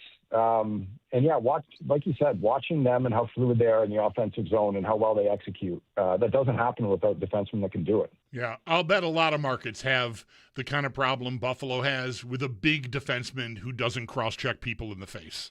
It's a long-standing issue here. It's not going away anytime soon, although maybe, I suppose if this team goes on a longer run here, maybe some of that criticism of Power will soften up. But I think there's a lot to like about his game, even though he's not like a big, mean guy, even though he's 6'6". Well, yeah, I mean, like he moves the puck well, right? Like if I look at Power this season, you look at things like outlet passes that we track at our company and zone exits and entries. I mean, he's top 20 to top 30 in all of those areas. The puck's on his stick a lot. He gets to a lot of loose pucks. He's not overly physical. And I'm not just saying that for a big guy. I'm saying that in general as a defenseman in the league. But a lot of defensemen kill plays with their skating ability, with their positioning, with their stick, and lead with their stick.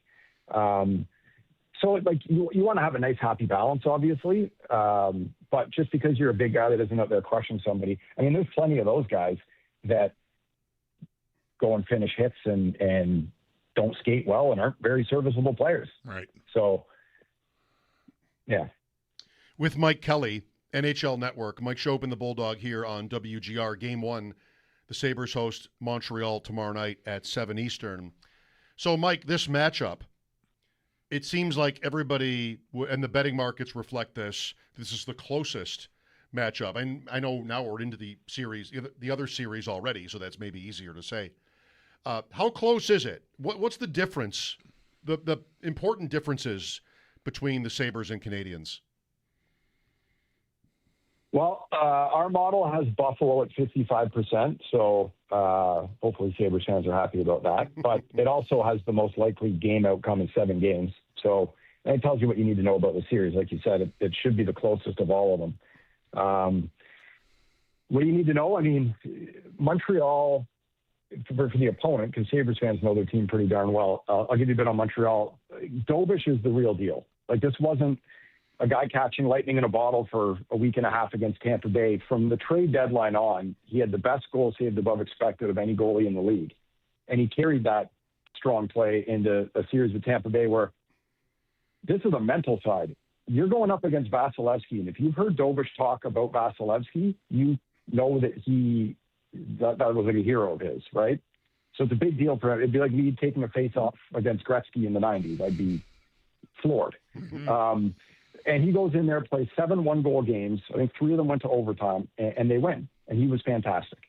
So he is, just because he's a rookie, not taking a backseat to Alex Lyon or anyone else in that series. The Canadiens' depth was a massive story in the first round. The Cirelli line did such a job on Suzuki and Caulfield and Slafkovsky. Marty St. Louis had a game 5, split them up, which he did this year as well, and it's not a big deal. But those guys didn't do much. Like Caulfield, I think, had 12 shots in 7 games in the series. It's a 50-goal scorer. But Montreal's depth was unbelievable. Like the Canadiens' top 7 forwards in ice time, just something as simple as that, had 2 goals at even strength, and the bottom 6 had 8. Wow. So that's where Tampa Bay was the total opposite. And that's, one of the things that separated that series in a way. So they've got, Doc's line, whatever. Montreal's got depth that can score. Lane Hudson, Corey Perry tried to do it. Others tried to do it. Someone in Buffalo is going to try to do it. Alex Tucker, whoever. They're going to try to run through the boards. And if you can do it, great, but easier said than done. Right. That guy's a competitor, and he wins battles and the rest of it. So, Buffalo's forecheck, I've talked about it quite a bit. It was so good against Boston. Obviously, Montreal has better puck movers, and I don't expect them to be as vulnerable there. but it also doesn't mean it's not going to be a thing. Like, we know how Buffalo likes to go in and pound guys and force turnovers. They do it really well, so that'll be an interesting thing to watch. Do you have a thought on what lines? I'm assuming to start a series that St. Louis will put Slavkovsky back with Caulfield and Suzuki. Excuse me. If he does that, do you think it's top line against top line, or do I want a couple of guys like possession dogs, puck hounds like Benson and Doan, maybe with Norris in the middle playing against that line? Like, have you thought it through yet to see, or you just got to wait and see what the coaches want to do? But do you think there's a favorable matchup out there within the line matchups? Yeah, the honest answer is, like, want to see it play out a little bit. I could put, my coaching hat on and give you an idea of what you might want to do. Like, maybe you want to go with having Doan and Benson, guys that are like what you said, go out against some top six guys and try to squash that and give Tage and his line mates a bit better of a matchup. But these things are always, like, whatever it starts, it's not going to finish as. It might not even finish as in that game, right? So, right. Let alone if the coaches start flipping guys up and down on different lines. It'll be kind of interesting to see if Marty St. Louis goes back to Slavkovsky, Suzuki, Caulfield. I would maybe bet so. But, Anderson got put up there, and Anderson was a force in that first-round series. Like, playoff Josh Anderson came out, and that's a power forward. So the luxury, I think, for both sides is that you've got options, and there's not a lot of weak links really among the 12 guys you're going to put out at forward. So I saw that Carrick skated today. I don't know if they said anything about whether he'd be available right away or just later in the series, but man, that'd be a big add as well. Yeah, he did skate. He's been cleared. He did not have a line. He was not in between Malenstein and Greenway on the fourth line today at practice. Lindy Ruff said he's firmly day-to-day.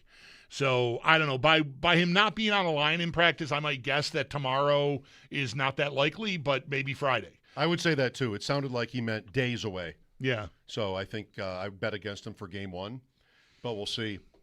A couple minutes left with Mike Kelly. My answer to this is no. Is there anything about Sabres Bruins that would have changed your mind about the Sabres in any way? Was there something they did or didn't do well enough? I mean, the goaltending was ultimately excellent. They had shot attempt advantages in games. I don't know. Like, was there anything about the first round?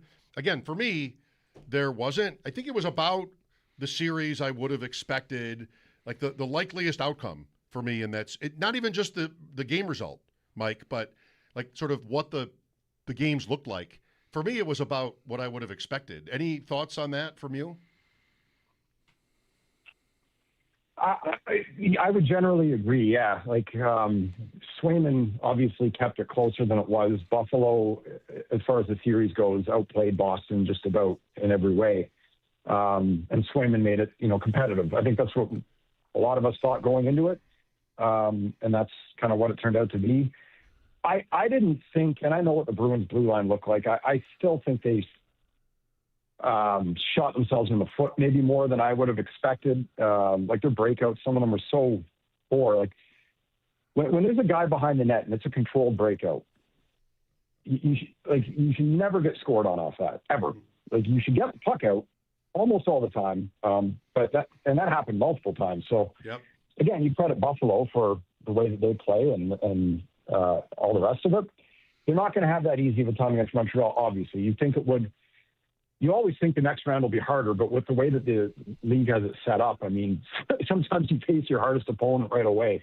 That wasn't the case for Buffalo. Montreal's going to be harder. But no, there wasn't anything. Okay. I agree. One of the goals you highlighted in your tweet today about this series, or the Boston series, was the third of your four clips was the Benson goal in Boston in Game 4, and that's what you're talking about. That's McAvoy behind the net with no pressure, and he comes up the right boards, and it's over. Like, it's just that they're trapped, comes to Benson, and he scores. So you're saying bad news for us. You're saying that will not happen in this round? Well, that happened twice in the same period in that game. That's I'm right. pretty sure. That's right. Yeah. Yeah. Okay, guys, if that happens twice in a period against Montreal, I will drive down to Buffalo and buy you each a pint. All right. All right. I'm writing that down. It's a date. One thing that you could to sort of answer Mike's question, not that we weren't expecting the power play to be a struggle. It struggled down the stretch in the regular season for the Sabres. But still kind of fits and starts there, more fits than starts, I'd say. Have you had any time to look at their power play, and do you have any kind of a diagnosis for what is ailing them when they have the man advantage? I haven't had a ton of time to do that. Just some quick data points, and again, I haven't gone into video to really get to the bottom of this, but in that first round, you look at power play goals per 2 minutes. Shocker, they were last. Expected goals per 2 minutes, they were fifth. So there is a healthy belief that there should be some natural regression there. Shot attempts were sixth, shots were second, slot shots were 10th. So you lose a bit of quality, and maybe that's something you try to improve. But yeah, no, I've not done a deep dive on it, but just from looking at some really surface level numbers, it would seem like it was executing reasonably well and not finishing. Mike, thank you. Where NHL Network, I know, but what's your schedule here going into round 2? When will you be on? Round 2 is not nearly as busy as round 1, so that's a little bit nice. But yeah, I'll be on NHL Network here and there throughout the round, and on X. I still can't get used to saying that. At Mike Kelly NHL, I'll be posting some stuff too as we go. So very good. That's the plan. This should be great. Thank you for your time today and always. And here's to a great series. Great catching up with you guys. We've done it for years, and I just always remember Buffalo, you deserve better. You've got such great fans. It's such a great sports town. And look at us now. Second round of the playoffs. I know, here we Feels are. Good. Yep. Just getting started, I might say. Thanks again, Mike. See you. All right. See you guys. Mike Kelly with us on the Wester Hotline. Thought he meant deserve better than us, which, that could also be said. Yeah. That's been said. By many. By so many. And they've paid the price, let me tell you. And I am never quitting because of them. That's what I'm talking about. It's the thing that keeps me going. Yeah. Paul Hamilton at 5. Your thoughts, Sabres and Canadians, round 2 coming up tomorrow night. 803-0550 to join us. Mike Schopp and the Bulldog, WGR.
Morning skate today for the Buffalo Sabres as there was some changes for the Sabres on the ice today. Sam Carrick officially back with the team, and following practice, he was called day-to-day by head coach Lindy Ruff. And then Konsta Helenius was also on the ice. Ruff, though, did say this was more or less to get another center into practice, not necessarily anything meaningful in terms of him getting into some game action. But for more on this, Paul Hamilton does have a piece up at our website, WGR550.com, and do stay tuned. We'll talk with Paul in just a little bit here at 5 o'clock.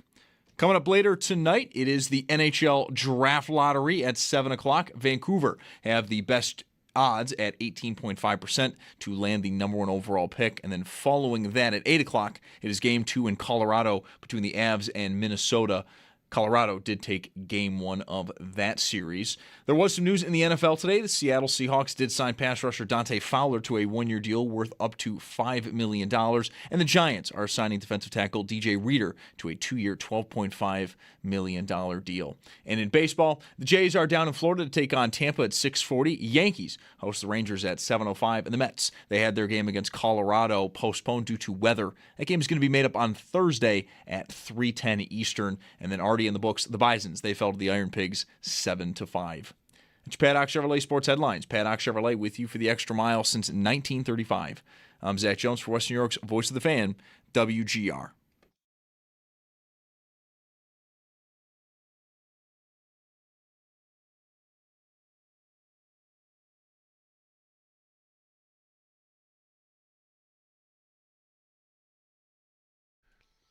All right, just a heads up.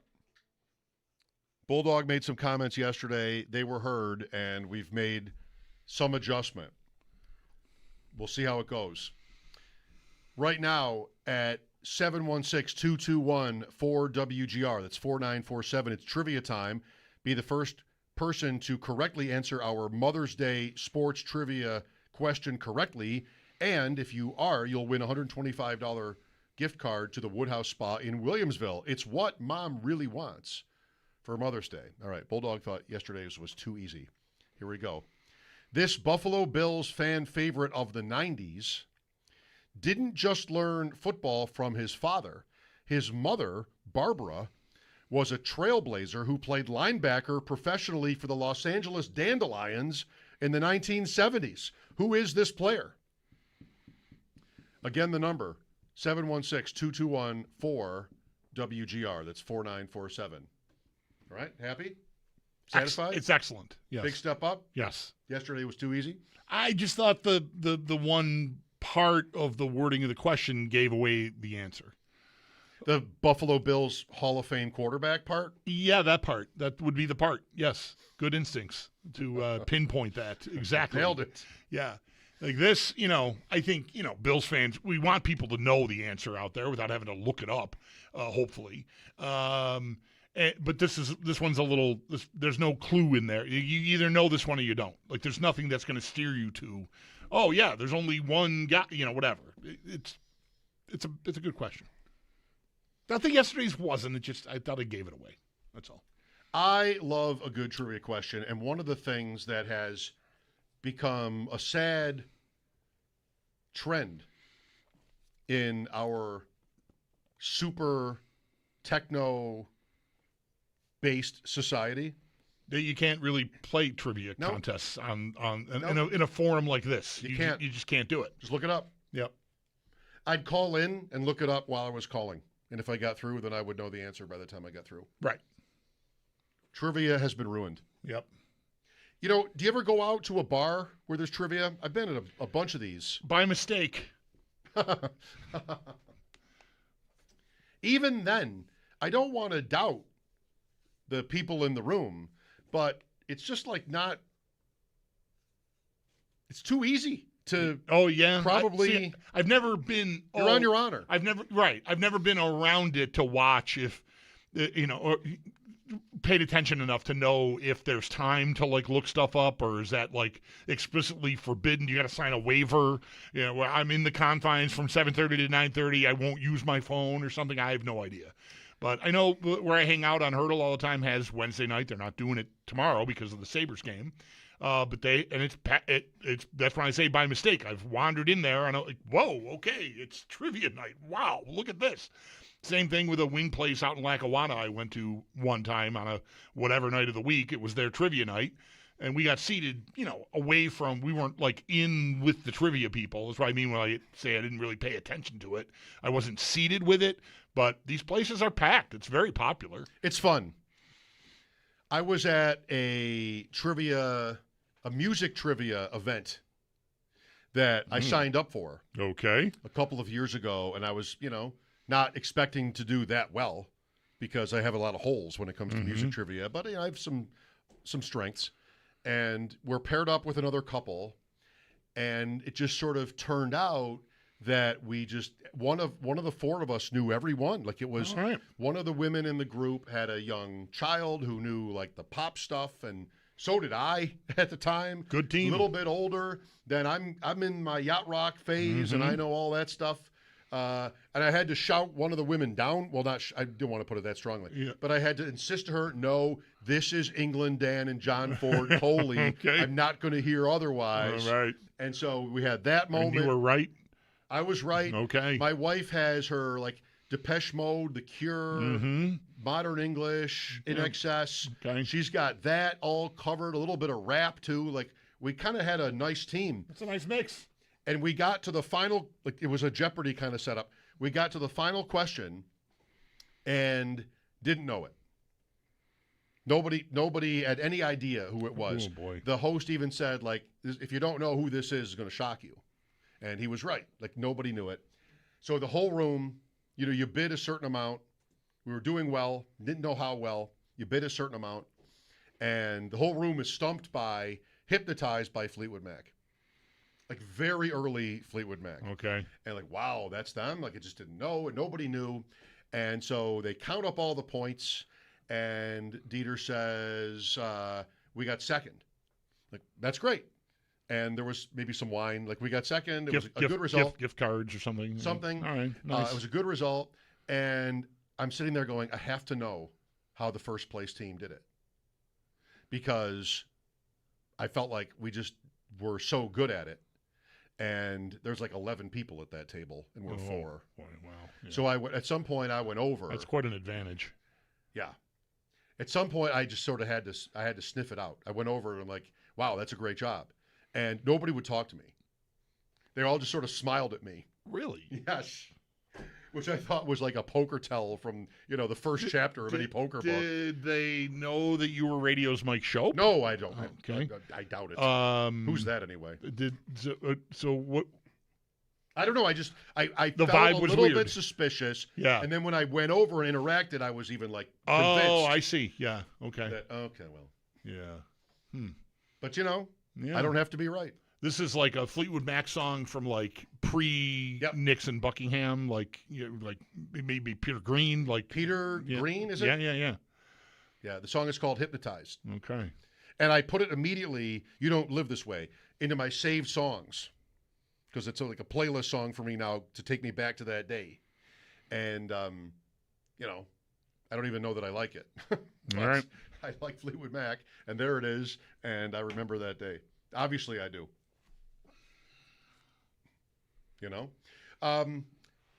Card of the day last night, Bob Sauvé. Appropriate. I think so. Not the rookie. There's the book again. 1983, Sabres sweep the Canadiens. I think the rookie card is 1977. O-Pee-Chee, that's 79. But it's such a great card, Bulldog. I should have brought it in to show you. Did you see it? No, I did not. It's the Gretzky year with the blue border. Okay. That beautiful. Yeah, I think I know it. Yeah. Picture. And it's Sauvé. And I think, can you find it, please, real quick, from my Twitter? The best thing, you tell me what you think. There's so many great things about this picture of him. 1979 O-Pee-Chee, probably the same Topps card. I think he was probably in the set. And it's an action shot. Yep. He's in net, white jersey, so they're at home, and he's sort of hugging the near post. The yellow border on the shoulders looks way fatter than I remember it looking in this photo. There's a uniform. The uniform, the huge yellow border. It's a white home jersey, the blue shoulder, and the yellow border around that looks humongous in this photo. And not only on him does it look big, but whoever is circling behind him there with the mustache, also, like the border on that shoulder is huge. It's not just like a mix-up on the Soviet, like they doctored it or something for the card. Like the border, I don't remember the border being that big on those the yellow. Jerseys. The yellow, yes. It's so good. Yeah. It kind of looks like Andre Savard, maybe, but I'm not sure. The helmet matches Savard. He wore that kind of that kind of helmet. I love everything about this picture. For everybody watching on YouTube and the Twitch, I just did this when I said that helmet. I thought that was helpful. Put this up, but my computer is broke. Yeah. Well, it's going to break again. Yeah, I can't turn my screen to get the I could move the camera, but then G would come in here and. I'm still waiting for the order to come in from work for the replacement. Yes, but Bulldog, the cage, the equipment, the brown stick glove blocker and the glove and the pads, like it's all just so perfect. And the way Sauvé, as goalies, as God intended, the way Sauvé fits into the net. Goalies were never I know your son. Goalies were never supposed to be bigger than the net. Yeah. Well, he fits into the net perfectly. Whatever happened to that? The Sherwood wooden stick. There you go. I got it on my iPad now. That's a there good it shot is. For our audience. 79 Sauvé Opeachy. Yeah. 1983 is that Sabres hero. Well on the feed there, we're good. Okay, thanks, G. Yeah, that gear looks like it weighs 600 pounds. I know. It's just like the glove, the waffle glove, the blocker glove looks Cooper. Like, I mean, that thing looks like it weighs 25 pounds. It's a massive operation there. It's incredible how big that thing looks to me. What a great card. I don't think it's any bigger than those gloves are now, but it just looks huge in this photo. It helps that Sauvé was not a big guy. I mean, you mentioned the size of guys now; they're so big. That helps. I mean, that makes the gear look bigger because Sauvé was a smaller guy. such a big glove. Look at that thing. I guess you need that when you're. What was he? 5'8"? I don't know how big. Just the fact that he's bent. He's not bent way over.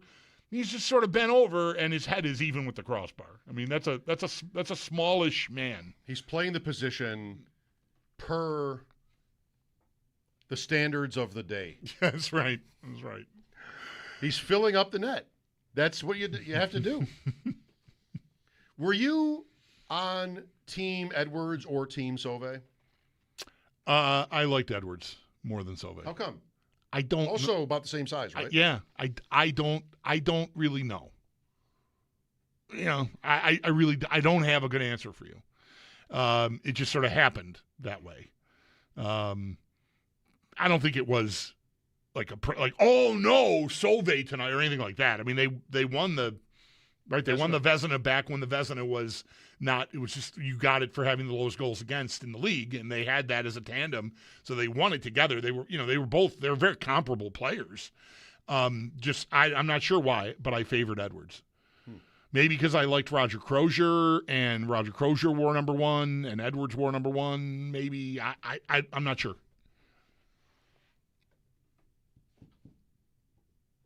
Don't have a good answer. At Schopp Talk for that picture, although Bulldog just showed it. Yeah, you don't need. Why do I need to be on Twitter anymore? If that's going to happen. I'll just showcase what you send me what you want to tweet. I'll take care of it for you. I will remember that. Paul coming up at 5. Someone 140 Main Street, a well-known Twitter account. Not really, it's the first time I've ever seen it. Says that's Derek Smith in the background, and I think that's a good call because Derek also wore that style helmet. Yes, and it looks more like a 19 than a 12, doesn't it? I closed it up, so I. Oh, okay. The fact that I'm reading this. My problem with the Savard idea photo. was that it doesn't really look like a 12. It looks more. That's probably right, Derek Smith. This would be like 1978. That picture. Man, I love that picture. Card of the day. Boom. Let's light it up. I put that in the tweet. That's my Guy Fieri voice. He starts every segment, Bulldog, as you probably know, with "Let's light it up." Oh, of course he does. In TOC. Yeah.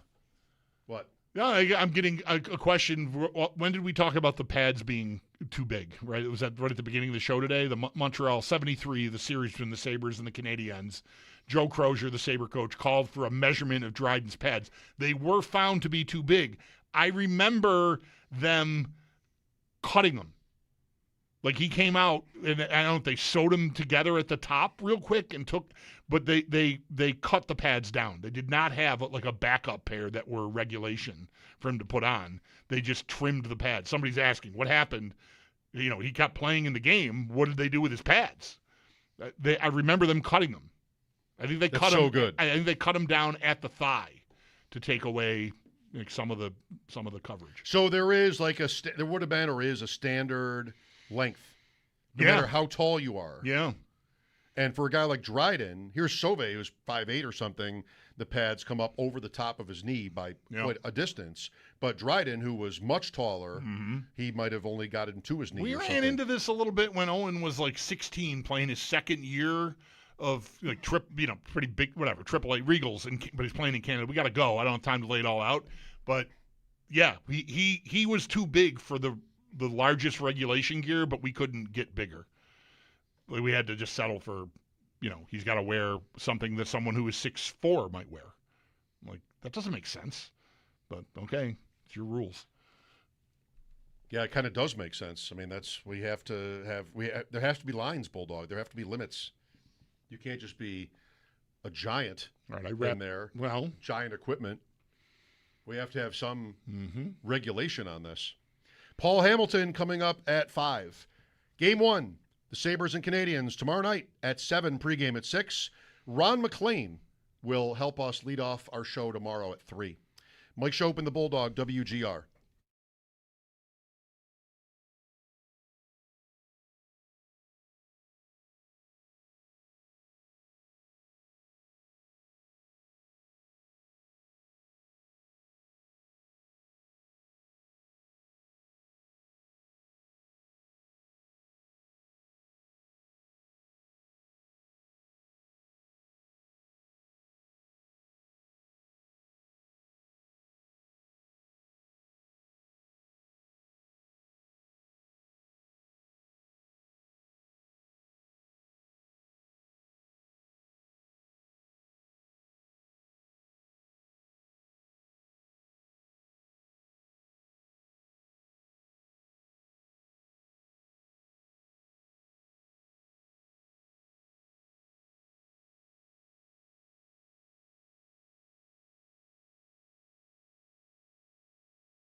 Hamilton coming up in about 10 minutes.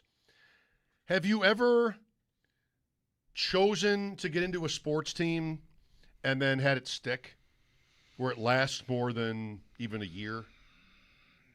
No. Once in a while, like, so I could get into the New York Knicks, say. No. The Knicks. Yeah, no. No, I've tried that. I think I tried that with them in the playoffs a year or two ago.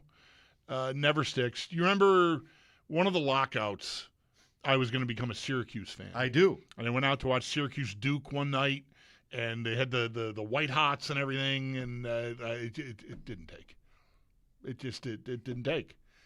You can't make that stuff up. I agree. I've never been successful. I mean, I guess my interest in Premier League has lasted. I decided Everton, and I still basically root for Everton. But otherwise, no. Yep. It's like, oh, maybe the Knicks right now. See, but yeah, I don't even have that with United, because that happened organically with the video game you got me. Right. Paul next.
Morning skate today for the Buffalo Sabres and some new faces on the ice. Sam Carrick was officially back, and then following practice, he was called day-to-day by head coach Lindy Ruff, and then also on the ice, Consta Helenius. But Ruff, after practice, did say this is just to get another center into practice. Paul Hamilton has more today up at our website, WGR550.com. And do stay tuned. We'll talk to Paul coming up next.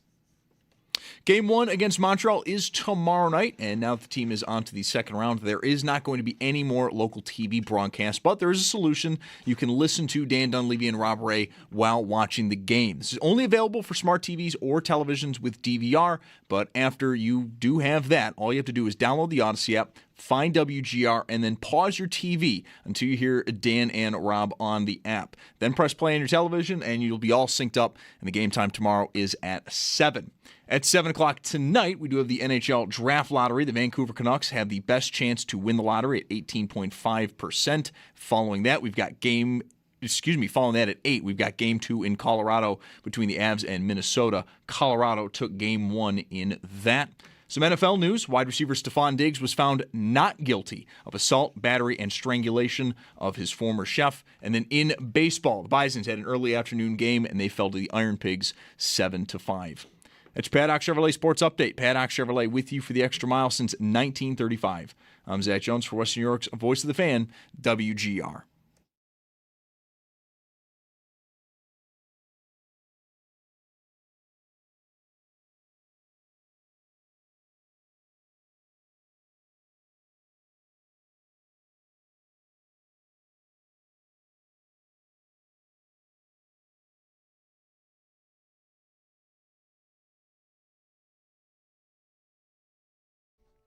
At least when you're in the lottery, you can put more of a real number on it. Are they going to win tonight? Well, they're 13.5%. They have 8 balls, which is not the most balls or the fewest. Do you miss the lottery? Do you wish you were sort of like making plans tonight to, ball 1, ball 2, tankathon, any of that? You don't miss it? You don't look like you miss it. Is there some way we can still win? I wish I knew how to make a sound that would properly capture the face that I have on right now. I don't know how to. Well, at least you have the face. All these years, we are for the video. It's not a state secret. Yeah, no. How you look. Paul, you could be in Toronto right now counting balls. Just think about that. I don't know if we can go anymore. We used to be able to. But, I've been there. I was there when McDavid and Eichel were there, and McDavid looked like he had lost his long-lost friend when Edmonton won the lottery. But so did all of us. Yeah. Right. So did Gary Bettman. So did Tim Murray. Right, especially Tim Murray.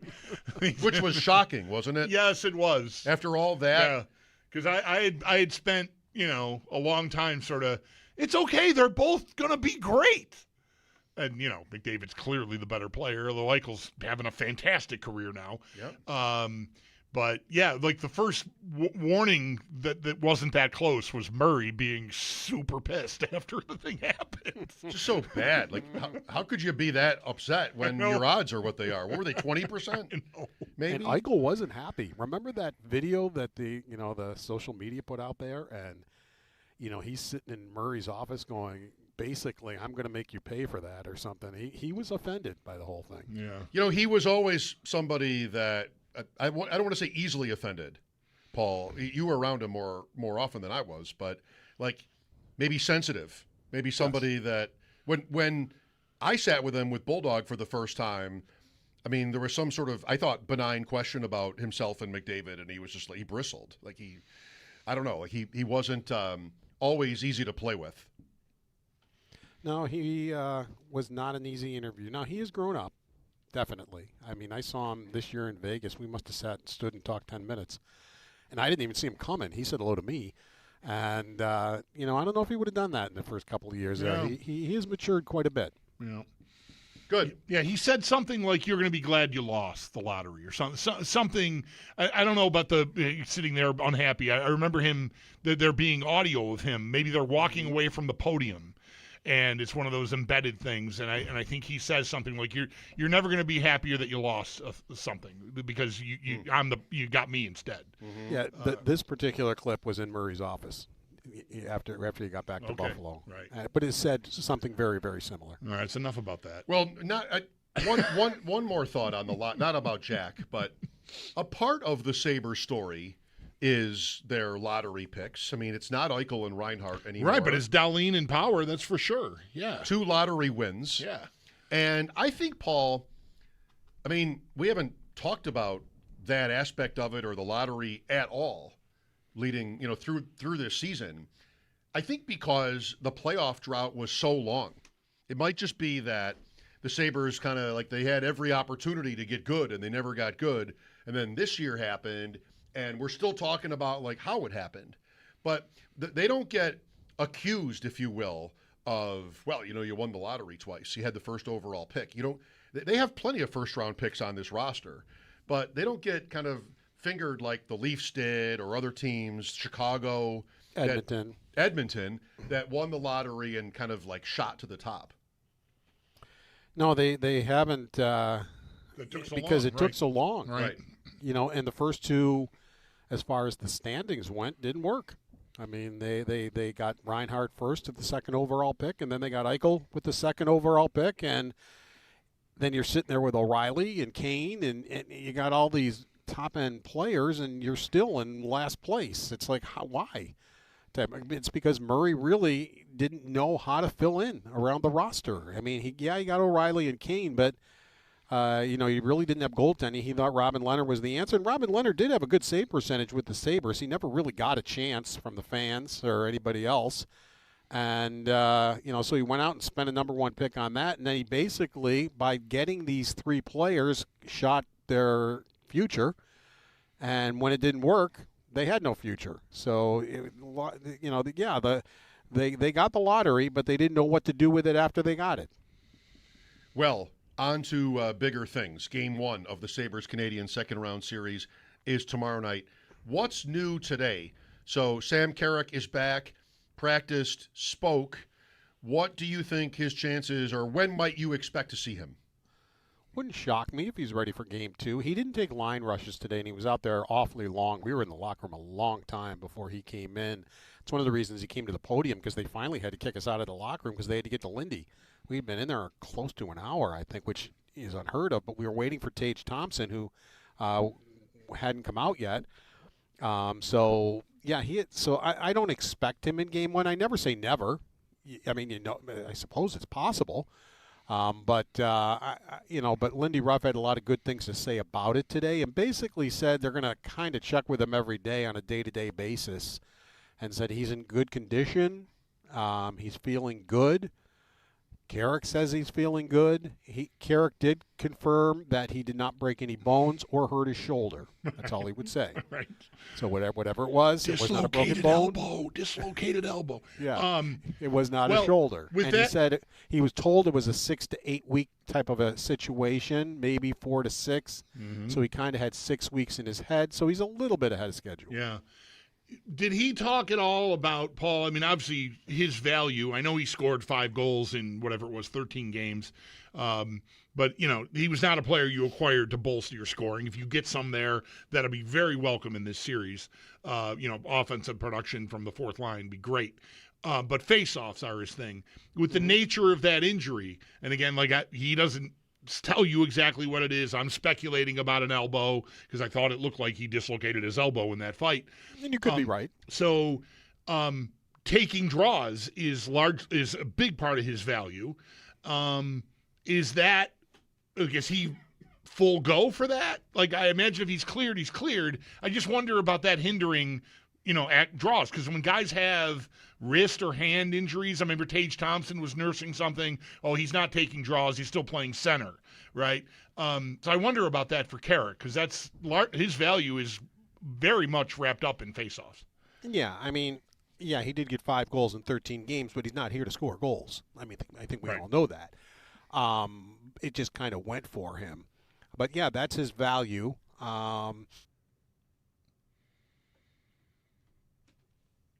He's still thinking. He's still thinking about Carrick's value. It's an interesting place for a pause there. Did he rule out gout? Did he rule out ankles and shins? Good Lord. Paul's back. Okay, so you left off in an awkward place there, Paul. Okay, yeah. I don't think Lindy Ruff would put him back in the lineup if he can't take draws, because that's what he is basically here for. Plus, to play a good fourth line role, or I call it the energy line role. And so, yeah, I it probably would have been a good question to ask him today, but again, since that's the biggest thing he does, and if he can't do that, I don't see the point in putting him in the lineup. His value is very mitigated if he's not, I'm just wondering if he's going to be the same as he was. I mean, and there's no way to know it, I guess, until we see him do it. I wonder if maybe that hour that he spent on the ice, Paul, while you weren't watching because you were in the locker room talking to other players, was spent practicing draws. Very well could have been. Yeah, right. Very well could have been. Let's see how this goes. Right. This is a key part of your game. So anyway, it's really welcome. I mean, I think, didn't Lindy just say like 2 days ago, second round is out for he and Ostlund both. So it's really bonus that we're even talking about him being available for game one, and if not then maybe Friday night for game two. Yeah, it just seemed like maybe Lindy wasn't privy to a conversation that maybe happened when he told us that it wasn't going to be, because apparently there was a doctor's visit in there, and the doctor basically cleared him for practice and everything, and that's where, okay, and that's why Lindy Ruff, as I said, unprompted, brought it up yesterday. Yeah. Because I think he felt, maybe people will think he fibbed or whatever, and he didn't want that to be the case. He goes, no, this is new information that's happened, and he may even be back at practice tomorrow, and he offered that information. So, it seemed like maybe Lindy Ruff wasn't, as I said, hadn't heard the latest report or whatever, and I'm sure he was happy to hear it. Let's talk about Lindy for another minute. One sec, just after real Bulldog's quick. Question. It's an easy 1-for-1 switch, right? He just goes in for Kozak. Yeah. Okay. Yeah, there's no other place to put him. As you were. Absolutely. Sorry, I just wanted to get that said just to make sure. And Helenius is here. Basically, I kind of wondered why he wasn't up with the big club and still practicing with the Black Aces. And Lindy Ruff just said, he basically said a centerman. We needed a centerman in practice, but you don't have a top. If you get an injury in your top six, you don't have anybody. I mean, you're not going to put Pearson or Dunn in your top six. Or elevate someone from down below up to there. Right. I know Greenway's done it before, but Greenway's role right now has been very good where he is. There's no sense in moving him. It just seems like Helenius would be the person that would go in, so why not get him into practice with the big club? And again, he did not take line rushes either, but I think he's just there in case, hey, look, somebody's down, we need to go to him. With Paul Hamilton, Paul, how would you describe the extent to which Ruff is responsible for this season? So the roster is mostly the same. We had the Kevin Adams development. Here's Lindy. Last year, they struggled largely. The 5-on-5, numbers were a reason for hope, but goaltending wasn't, and on and on. How responsible to you is Ruff for this year? Well, it's the way he has them playing is his system, and they are playing it, and they believe in it now. I'm not sure how much they believed in it last year or if they needed to be convinced. They play in the offensive zone differently than any other team does, and it messes teams up that they're playing because they're good at it. They skate well. They forecheck well. They got, bigger guys on the forecheck, which helps them win battles. They got guys going all over the zone. You've got Rasmus Dahlin standing in the crease. You got wingers back at the point. Everybody's moving, and if you're not right on your game, you're losing people, just like they lost Tuck on the first goal the Bruins did, because of the speed. All of a sudden, Tuck's alone in front of the net because the Bruins have guys, their heads are spinning, where did everybody go, type of a thing. And that's Lindy Ruff who instituted that and got them good at it, practiced it enough and got them to believe in it, got them to all understand where they need to be. I mean, if Dahlin goes, okay, you're the winger. You got to go back. You have to be there. I always use the example earlier this season when Dahlin was standing in the crease tipping in a Samuelson shot. There's not too many times you're seeing a defenseman tip in a defenseman shot. And I remember when that goal went in, I looked, and sure enough, the winger was back on defense, because those defensemen have to be confident that somebody's going to take their spot, and they do. So yeah, there's I think Ruff is with the system he has in there is responsible in getting them to believe in themselves. They didn't. They were still a little goofy back around Thanksgiving time. I don't know how much they believed in themselves, or they thought they could do it, but they weren't doing it. And then once they started doing it, I think he got them to really believe that you are a good team. So when he wins the Jack Adams Award, when he wins. I approve of this phrasing. I mean, for me, Coach of the Year looks like it's often a luck award where, sure, I mean, of course, it's a hockey coach is going to be a good hockey coach on some level, but, the save percentage is there, the shooting percentage, and how they beat expectations. The Sabres certainly have all those things. I mean, they were not a 100-plus point team, and then they were. So he wouldn't be out of character as the Coach of the Year in the NHL. I expect him to win. But you're saying, I think, or I'm asking you this, I mean, like, if or when he does win, he's worthy. Yeah, absolutely, and and that's fine. I mean, that's why we're on a talk show. I mean, you and I have always differed a little bit on that. I agree there is luck involved in a winning team, but I don't think it's as much as you feel it is, and that's just differing opinions, which is fine. Which is why we're here. The luck is there. The Sabres got some good goaltending, and when you get good goaltending, sometimes luck is there. Sometimes the puck hit you, and you didn't mean for it to hit you, but it did, type of a thing. So, that can boil down to luck sometimes also. Paul, how about the power play? We just talked to Mike Kelly from NHL Network last hour, and he hadn't done a deep dive on their power play. I posited it to him as, it's been maybe the thing that we're most worried about. Going through the end of the season and into this first round win over Boston. And he said, some of the stuff, the chances they've had, like they're not as bad off. Like it hasn't been lacking for opportunity, and maybe, speaking of luck, maybe some of that will just enter, and because it hasn't been a total desert as far as chances go, is how he was putting it. They might have been maybe fifth in the league as far as like high danger chances with the man advantage, but like last in goals, so maybe that'll just sort of course correct itself. Yeah, and I think a lot of that came later in the series, last couple of games. It just looked like the power play was improving. They got the goal that was a second and a half, not a power play, with Arvidsson coming out of the box. Then they did get a good power play goal, which was a good play. And it seemed like the last couple of games they were getting into the zone easier. They were putting pressure on easier. So, I think a lot of that might have come for the last couple of games where the thing is, my pet peeve is they were winning battles. A lot of their problems on the power plays, they were losing battles. They'd have two Sabres and one Bruin, and they'd lose the battle. And I was dumbfounded by it, because they battle really hard at 5-on-5, and they battle really hard on the penalty kill, and I just couldn't figure that one out. But I was just looking as we were talking, in the playoffs, the Montreal Canadiens are 11th on the penalty kill out of 16 at 82.8, and the Sabres are 8th.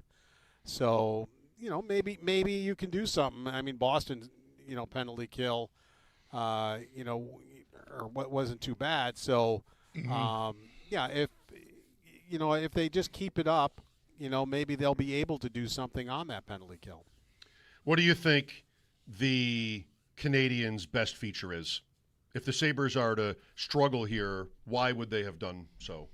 Speed, goaltending right now, but it's a kid, so you who knows if he's going to be able to keep going or not keep going. So, that would really be a big thing for them. But they have speed that I think confounded the Sabres at times.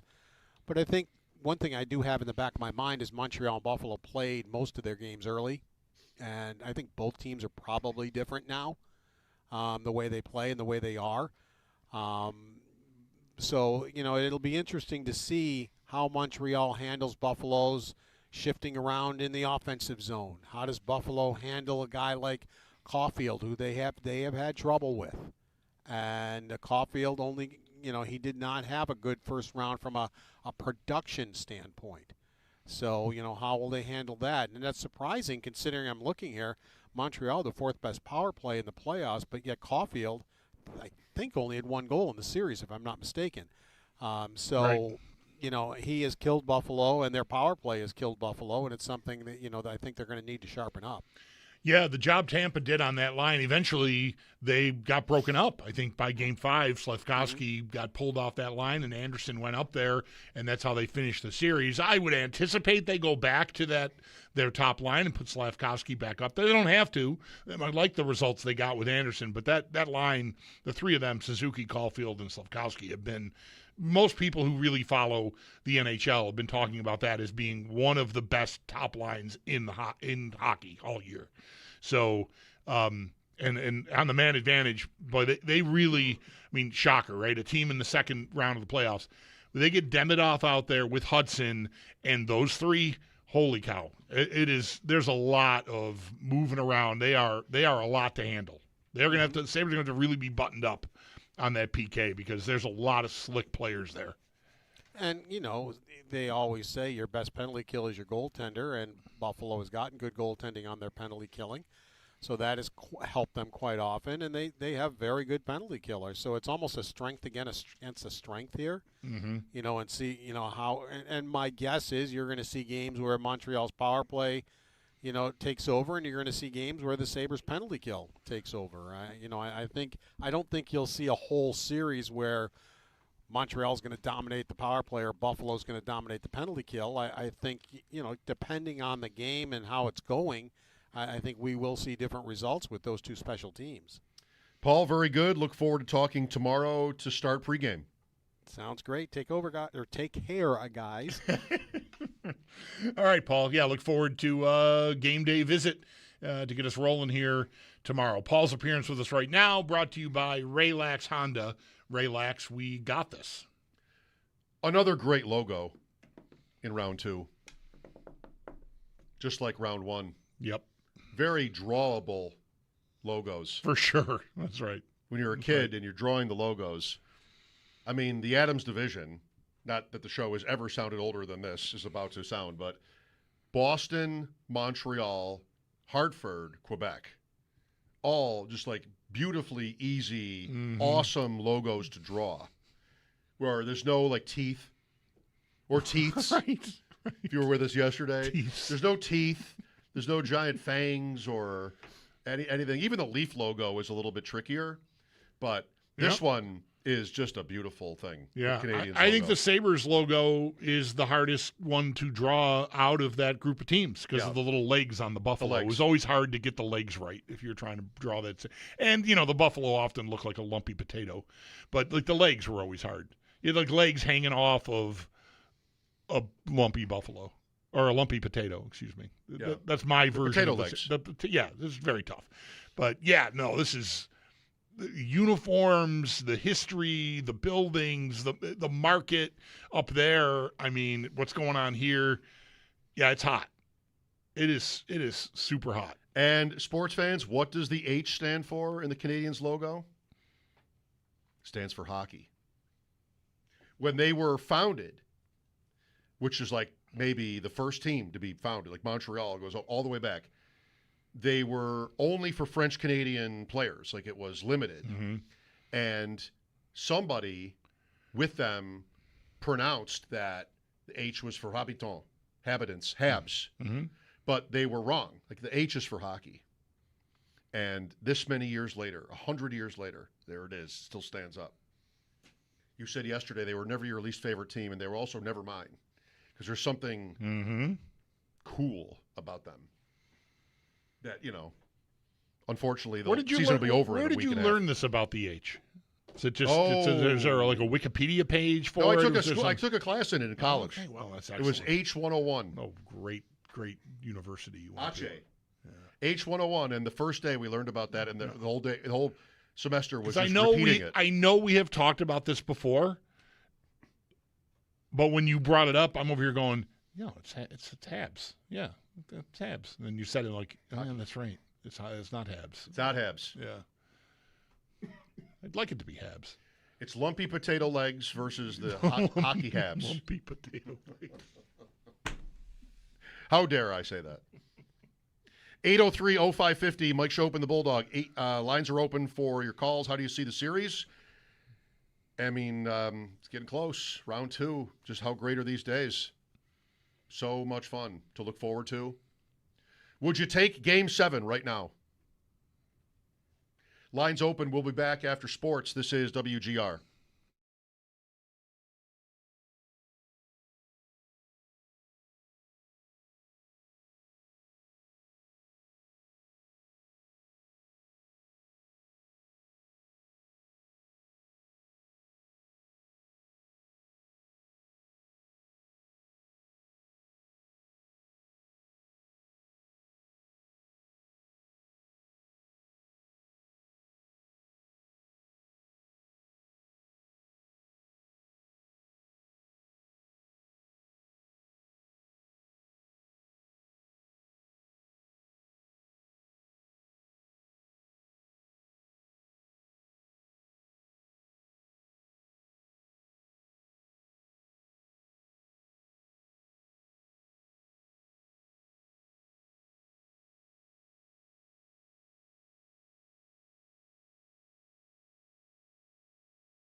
Sabres, Sam Carrick officially was back on the ice following practice. He was called day-to-day by Lindy Ruff, and also on the ice, Konsta Helenus. And Ruff, after practice, did say this was more or less just to get another center into practice. But for more on today, Paul Hamilton does have a piece up at our website, WGR550.com. At 7 o'clock tonight, it is the NHL Draft Lottery. Vancouver have the best chances at 18.5% to land the number one pick. And then following that at 8 o'clock, we've got Game 2 of Colorado and Minnesota. It is in Colorado tonight, and the Avs do lead the series 1-0.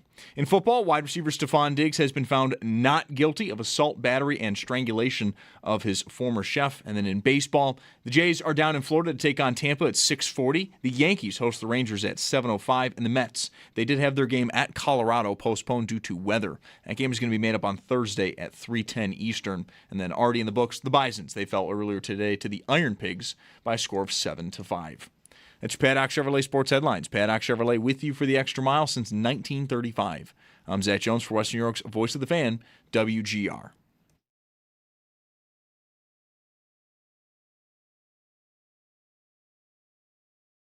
He's hard to play against. I think there's the pest that's real annoying. There's the pest that's really hard to play against. And I think he's a real hard player to play against. He plays the game the right way. He has the puck a lot. He can score. I mentioned yesterday that he's annoying because he gets to the net all the time. He gets to the puck, he's the first touch. If he's not first touch, he's all over you to try to get it back. And then he's got kind of that smirk on his face that irritates you too, I guess, as an opposition player.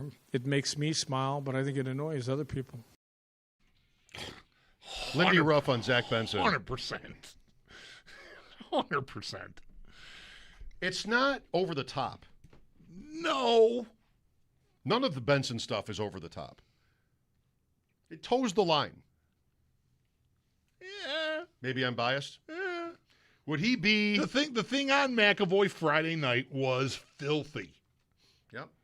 It was filthy. It was awesome. I love it. It was filthy. He's having a hearing.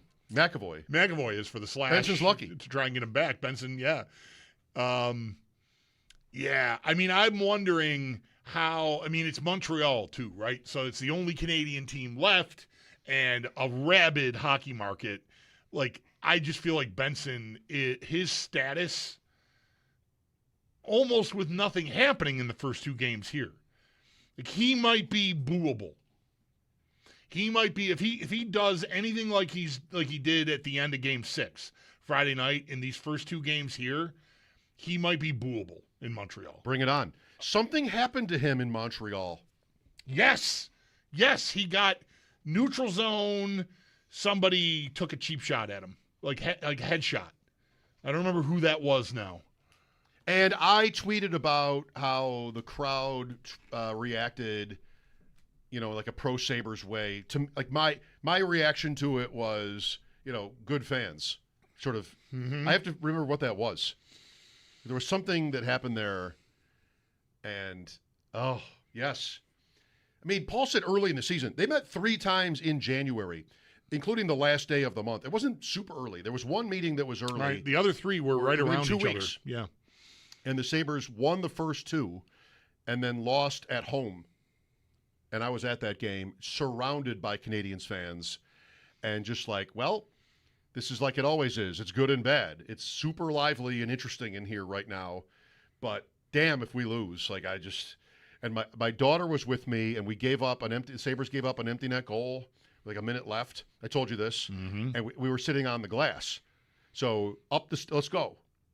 We don't have to watch any more of this. Let's go. And there was one guy, 8 or 10 rows up, section 118, who just was completely out of his mind about how excited he was. Mm-hmm. And he's just gyrating and throwing his arms around, and he might have been an inch from hitting me with his elbow right in the face. I don't think he meant to hit me, but he didn't care. Right. Hey, look, I'm just having fun. I paid good money I can do and say anything I want. He definitely was. Those are the rules. He was definitely not of the mind to be paying attention to the people coming up the stairs. I have no issue. I have no interest in anybody else. You don't exist. I paid $85, and therefore, hard-earned money, I can do whatever I want and say whatever I want, and the fact that you're bothered by it, I couldn't care less. One of those guys, like the guys we sat in front of the other night, and just like what, but was able to duck that blow, and then we made it. My daughter would have done so easily, made it up the stairs and out. So you're saying Benson might have made a list like this one.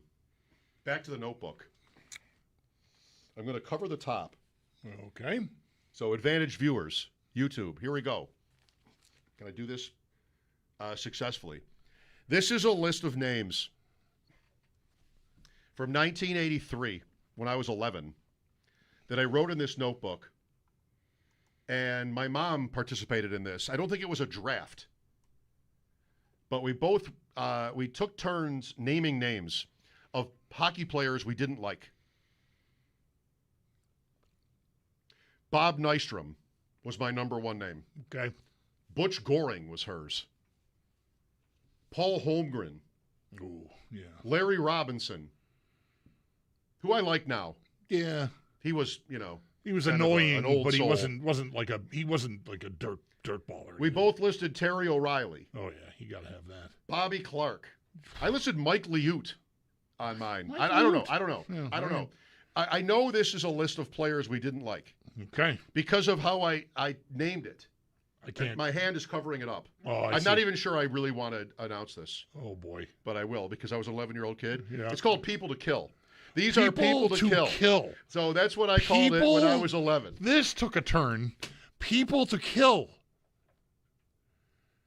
I don't have a violent bone in my body. People. That's what I wrote. People to kill. People to kill. I mean, that's terrible.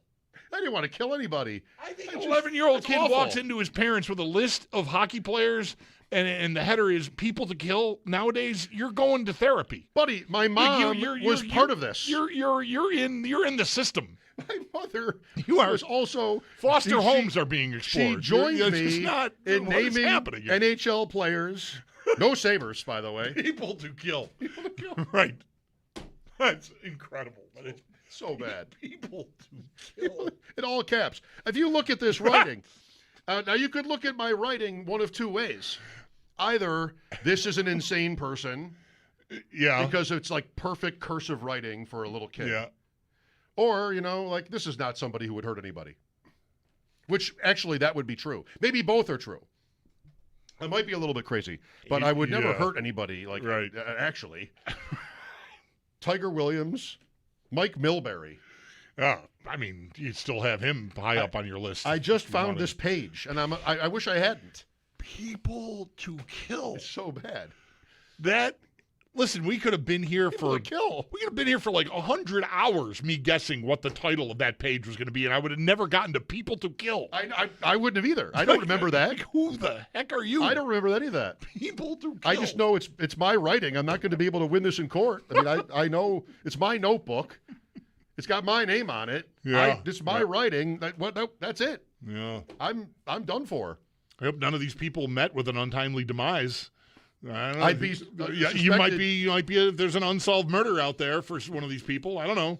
I got to look now. I hope not. That could be. Tom Lysiak still with us? Tough. I don't know. Tom Lysiak. I hope he's doing well. Are you mad because he slashed an official or something? I don't know. What did Mike Liute ever do except beat the Sabres a lot? Well, that's enough. That's enough. That can make an 11-year-old kid put you on a list of people to kill. Exactly.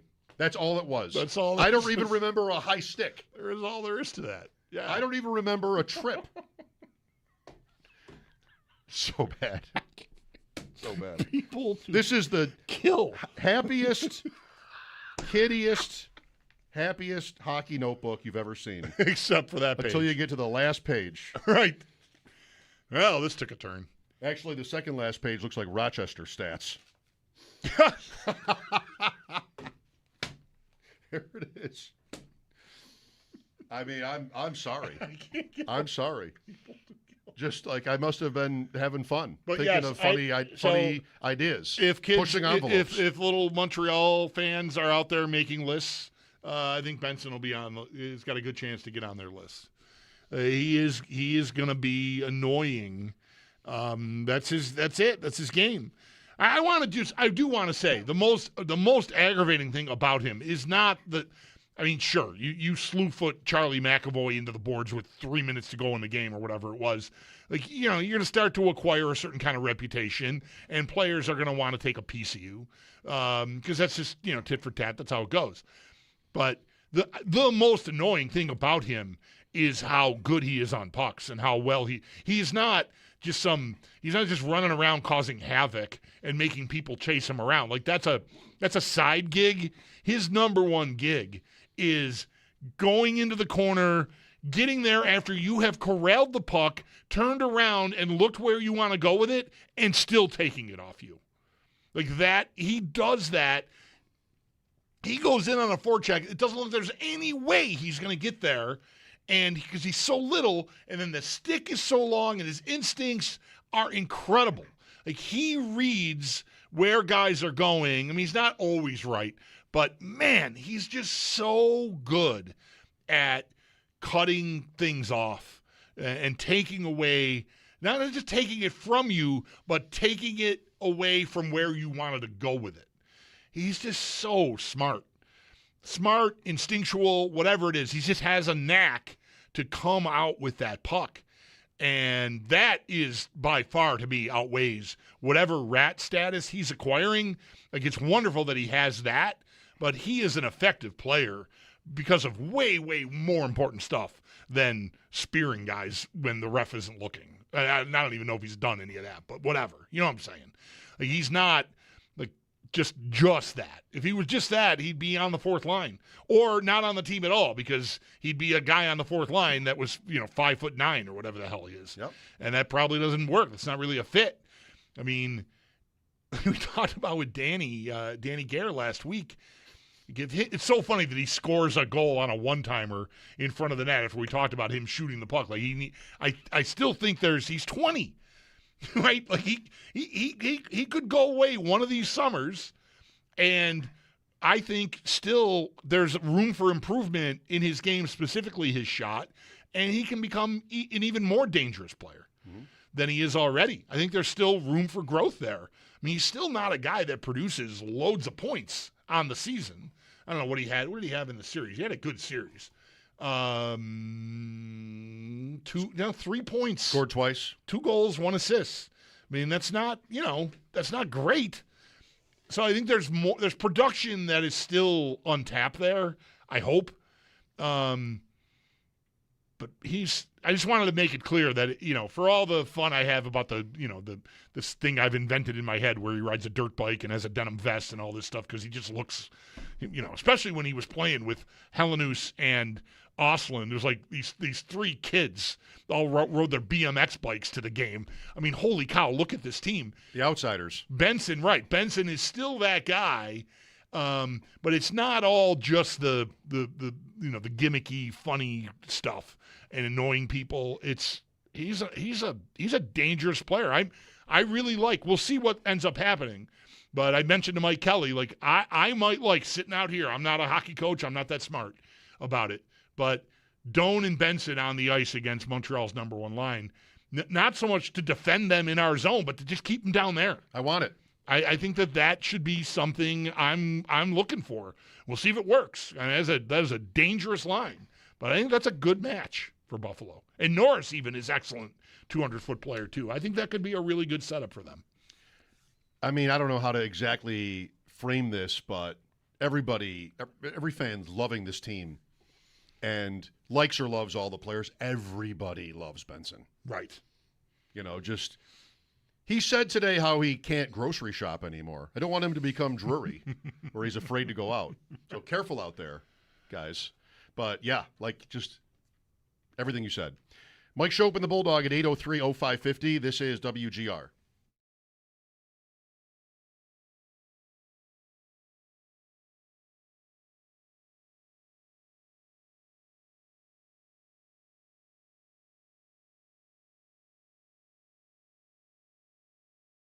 Folks, it's Bulldog here for Resurgence Brewing, and I'm putting the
Long overdue congratulations to Tony, who won our trivia contest earlier.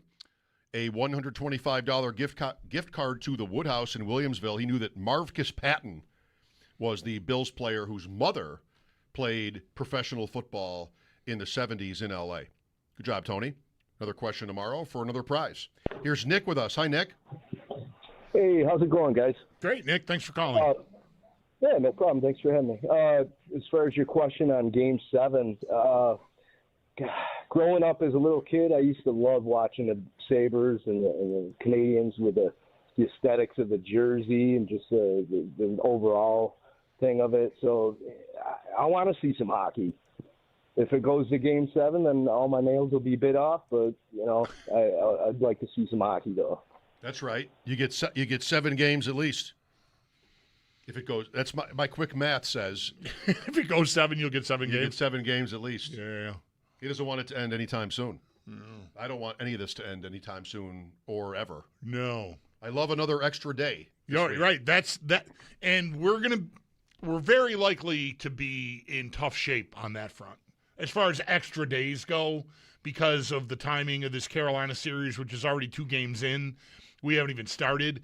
They're going to be sitting around. Like if they just, they're going to finish Philly off at some point. Maybe Philly will rally and make it, 5 or 6. I don't know, but a sweep is certainly in the window with how that series has looked so far.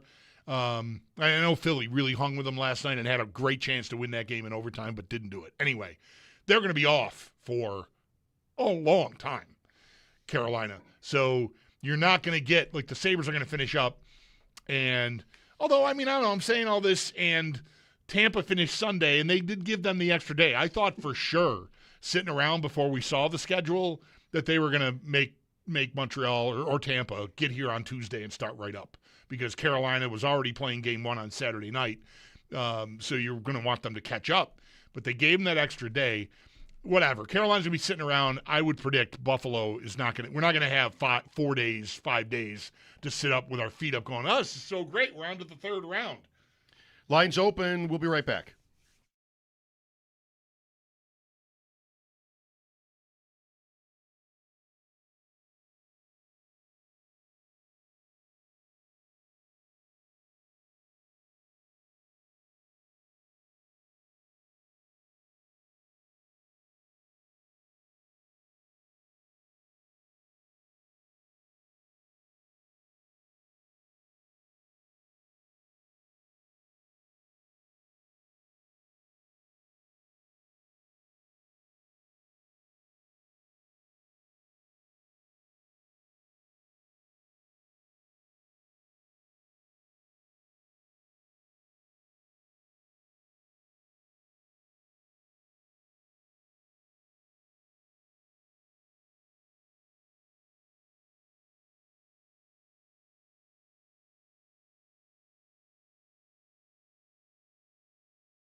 Sabres morning skate earlier today did see some changes to who was on the ice. Sam Carrick officially back and following practice. He was called day-to-day by head coach Lindy Ruff, and then Konsta Helenus also on the ice. However, Ruff said this was more to just get another center into practice. Paul Hamilton does have more on today at our website, WGR550.com.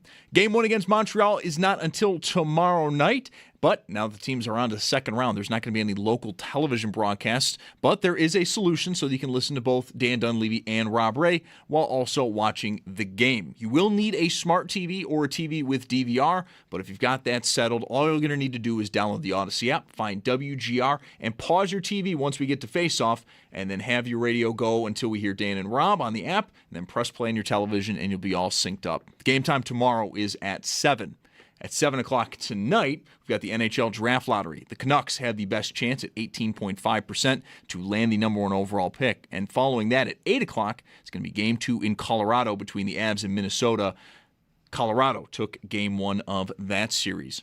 In the NFL, wide receiver Stephon Diggs was found not guilty of assault, battery, and strangulation of his former chef. And then in baseball today, the Jays are down in Florida to take on Tampa at 6:40. Yankees host the Rangers at 7:05. And the Mets, they had their game at Colorado postponed due to weather. That game is going to be made up on Thursday at 3:10 Eastern. That's your Paddock Chevrolet Sports Update. Paddock Chevrolet with you for the extra mile since 1935. I'm Zach Jones for Western New York's Voice of the Fan, WGR.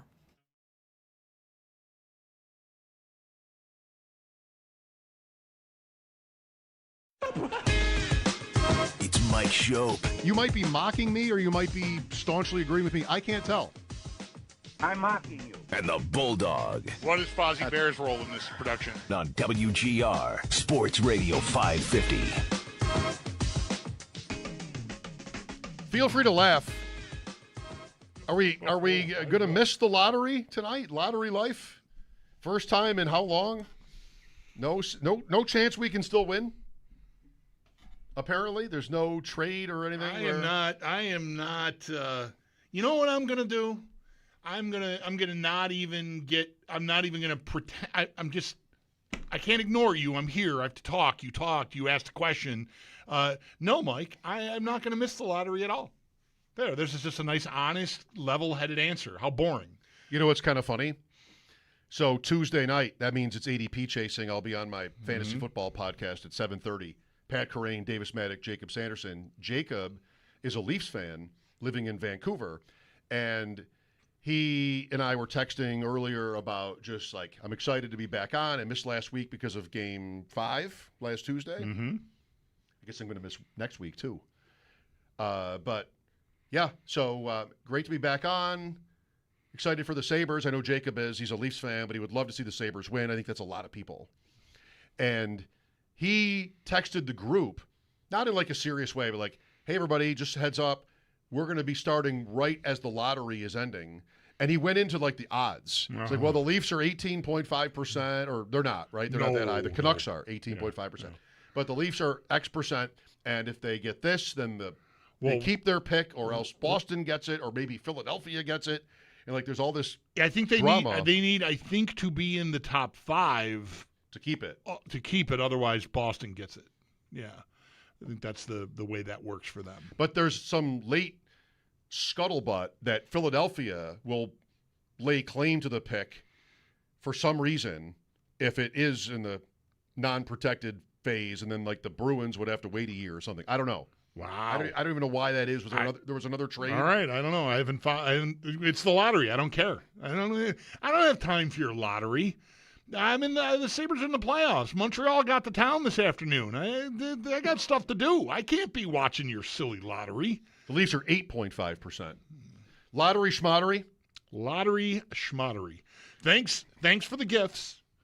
Darlene Power, we are not anywhere near the spot they're in, which is only Game 1 of the second round tomorrow, by the way. It's not like they're on top of the mountain or anything. It's a long way to go. But we're nowhere near it without those two. I mean, and Darlene is obviously more important, but Power is excellent. He is vital to how they play. So yeah, I mean those two guys, those two picks. This thing is not where it is. I don't think without them. It took them a while, but they got there. Is it top 3 still with the lottery? Top 2? It was never my area of expertise. I hated. Yeah, hated. I think it's top 2. My life being we had our fun with it that one year with the ball. I had my fun. At least 1 year. Yeah, the 15 year was the year we did the with the balls and the drawing. It was, silliness and fun. It was just a way to get through the day. What if it starts with a 4? Right. What are our odds? What does a 4 mean? Right. We go from 11% to 19% if it's a 6. A 4, however, no 4. Yeah. 4, thou shalt not count to 4 unless preceded by 3. Or no, not even then.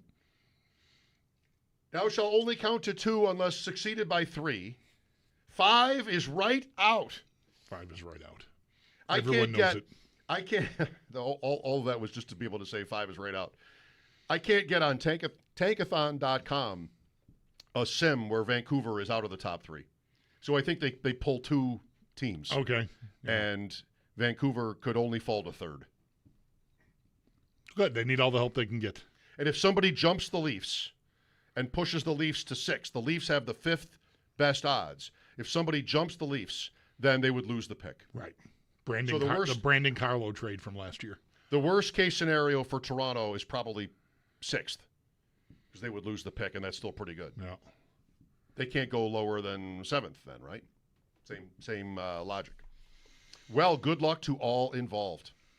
I'll be on my little football show with Pat Davis and Jacob. I'll be. What time is this happening? 7th. When is the lottery supposed to go? Okay. I don't know. See, your friend said it would be ending right as you're starting your show. Yeah, maybe that's it then. So I don't know. What time is your show? 7:30. Okay. I don't know. I'm just 8 o'clock. I'm waiting till 8 o'clock. But I guess whatever. I'll turn the lottery on, I suppose, if I'm home. TNT's got the game tonight, or is it ESPN? It is ESPN. TNT is us tomorrow. Right. So, Butcher Gross will be. Yeah, they'll have the lottery on ESPN for sure, leading up to this game. I just want to make sure that they will, because the other night they had some show that had nothing to do with hockey right up until the top of the hour start time for the game, which was obnoxious. Did you? How much of Philly Carolina did you watch last night? I watched the overtime. Okay. Sort of half watched it. I was cleaning. What I saw has really nothing to do with the game, but it was before overtime. There was a point in time, I think maybe Carolina had already tied it, so third period, where the cameras are situated in that arena, Carolina's arena. Do you remember this from maybe 06 too? It's low enough that there's more when the fans are standing. This happens in more rinks than you'd like it to, where the fans are in the way. Like you can't get a clean shot from the main middle center ice camera that you largely are shooting the game from. Pans to the left to look at the one end of the ice, and if fans are standing, their heads are in the way, and you can't see 10 feet out from the boards is obscured. Dallas is like this. Okay.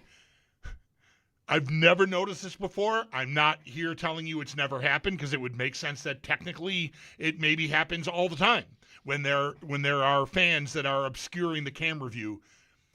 The digital ads on the boards were on the side of some dude's head, standing there in the camera shot.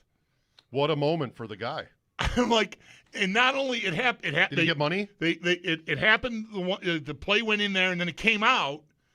But then they had to go right back, and they went back and didn't have another camera shot they could use.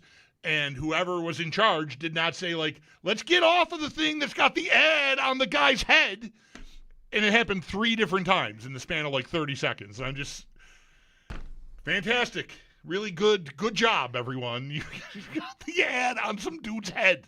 I can't see the puck in a playoff game that's tied in the third period, but I got Lenovo or something on the side of some dude's skull sitting in the 100 level. What are we even doing here? Can we just please figure these things out? It's not that hard. Tickets are expensive, but if you buy the right one, then you can sell your head and break even or better. Right. You can make money on the deal. Sell your head. I'm thinking about selling my head. Oh, it was maddening. I don't remember what it was, but I did tweet during the overtime, these boards need to shut up. Right. Because it's flashing and it's changing all the time. I hate it. Right after that happened, they had I don't know if it was supposed to be a puck, if it was a tire ad or something, but there was an object, puck-shaped, tire-shaped, same shape, round, idiot, rolling along the boards behind the net and out to the face-off circle. Like, do you need that? Do I need that graphic moving like that? Like I'm watching a hockey game. You're not. I know that object is not the puck, but it is distracting AF to have a moving object on the boards while players are moving around on the ice with a tiny little puck. I hate it. Oh my God.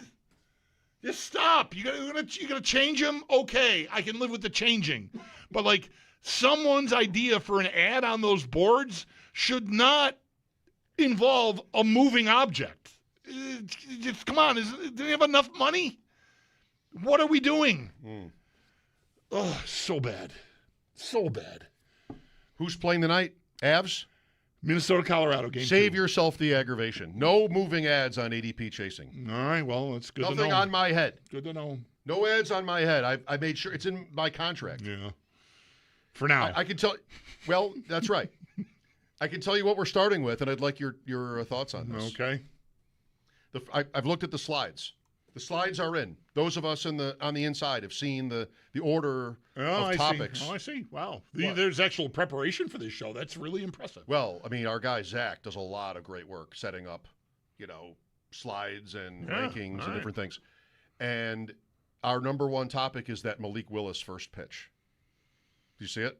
I did not see a Malik Willis first pitch. You have time to look? It sounds like the kind of thing that should be readily available. Oh yeah. All right, let me. You might even get it first up without even searching the words first pitch. Okay. All right. Let me. Now Bulldog is searching for Malik Willis and the first pitch that he threw out at a Marlins game. I got Malik Willis clipped came up. Malik Willis fins came up. Not Malik Willis first pitch. Let me try. I'm going to put first pitch. Okay. In and see what you happens. Needed to type in first pitch. Yep. All right. Apparently, unless it's been completely shuttered. All right. Because it was that. Oh bad. yeah. Oh, I did. Okay. I didn't know that. I didn't know who this was. Jesus. Yeah. Pretty much. Pretty much. What does it mean? Former major league pitcher, and he threw the ball 12 feet high. And Malik Willis. That's what I'm on. Okay. Oh, no, the football. I'm thinking of Dontrell Willis. Marlins. Sorry. Yeah. I got all tangled up there. That would be bad, too. That would be bad. Okay, but this is the quarterback of the Dolphins. This is the quarterback of the Dolphins. Yeah, no, that's bad. That's worse than Trent Edwards did in Toronto. It might be. It might be worse than that, actually. It's on that level. Wow. Yeah, when you said it, I'm like, oh, this guy was a pitcher and he messed up I botched that. All right. Wow. Yeah. Yeah, that's like Nuke Lelouch. There were he hit the mascot. There's somebody walking by along the backstop that doesn't seem to react to it. There's a guy, the last guy in that line, looks like stadium workers or something. He sort of skips a little. Yeah. He does one of these little The pitch goes all the way to the backstop in the air, way right of the target. There were moments during the Bills' drought. Actually, I would include Ryan O'Reilly in this, where it's the offseason and you get somebody new and you're sort of talking yourself into it. And then sometimes a thing would come along that would test you. O'Reilly and the truck accident. Mm-hmm. Do I have to make excuses for this guy? Do I really have to? Do I have to ignore this? Do I have to pretend that didn't happen? Because if I don't, Right. then it's like, why are you banging on the guy? You weren't there. Right. The same people say the same things. EJ Manuel, it's a little bit distracting that his freshman replacement is immediately way better at Florida State than he ever was, Jameis Winston. Like, do I want to talk about this? Not really, because the same people say the same things, and it's just being negative, and you say, why do you hate the Bills? It's the same stupid dance every time. Edwards, who I really liked, into his career. Like, this was not before he played for the Bills. This was into his career. Yep. Throws that first pitch in Toronto. And just, do I have to acknowledge this? Can I possibly not? Can I pretend that didn't happen? No. Because if I'm honest with myself, no quarterback of mine would do that. Yeah. Ever. Yeah. Would miss the target so badly. Well, would love the stage. You honored your instincts because, as I recall, we talked about it all day, the day after. You had to. Yeah. Well, you didn't have to. We chose to, and we did. Do you recall it? He right-handed from the mound. Did he go like across his body and bounce it way left of the plate from where? I think that's what he did. Yeah. Yeah. I mean, it's on the Baba Booey level. Yeah. It's Malik Willis. Yeah. And he's a radio producer. Right. Yeah. No. It's like it's not quite the 50 Cent one in Cincinnati. I think was it Cincinnati or the Met? 50 Cent has threw a first pitch. I have the Reds in my head for this, but I don't know why because he's from Detroit. Anyway, and it's awful. Like I think there's a mayor of Cincinnati one. Okay, that's right. There is where he hits somebody. Maybe. Yeah. 50 Cent has a really bad one too. It would make sense if it was Detroit. Anyway, this Willis one isn't that level bad. But it's really if you bad. had a shot of it from behind the mound, it might look that bad. Yeah. I mean, not everybody is a great pitcher. Here's a guy who's a professional athlete. Even if he's like a guard, you would think he could throw the ball straight.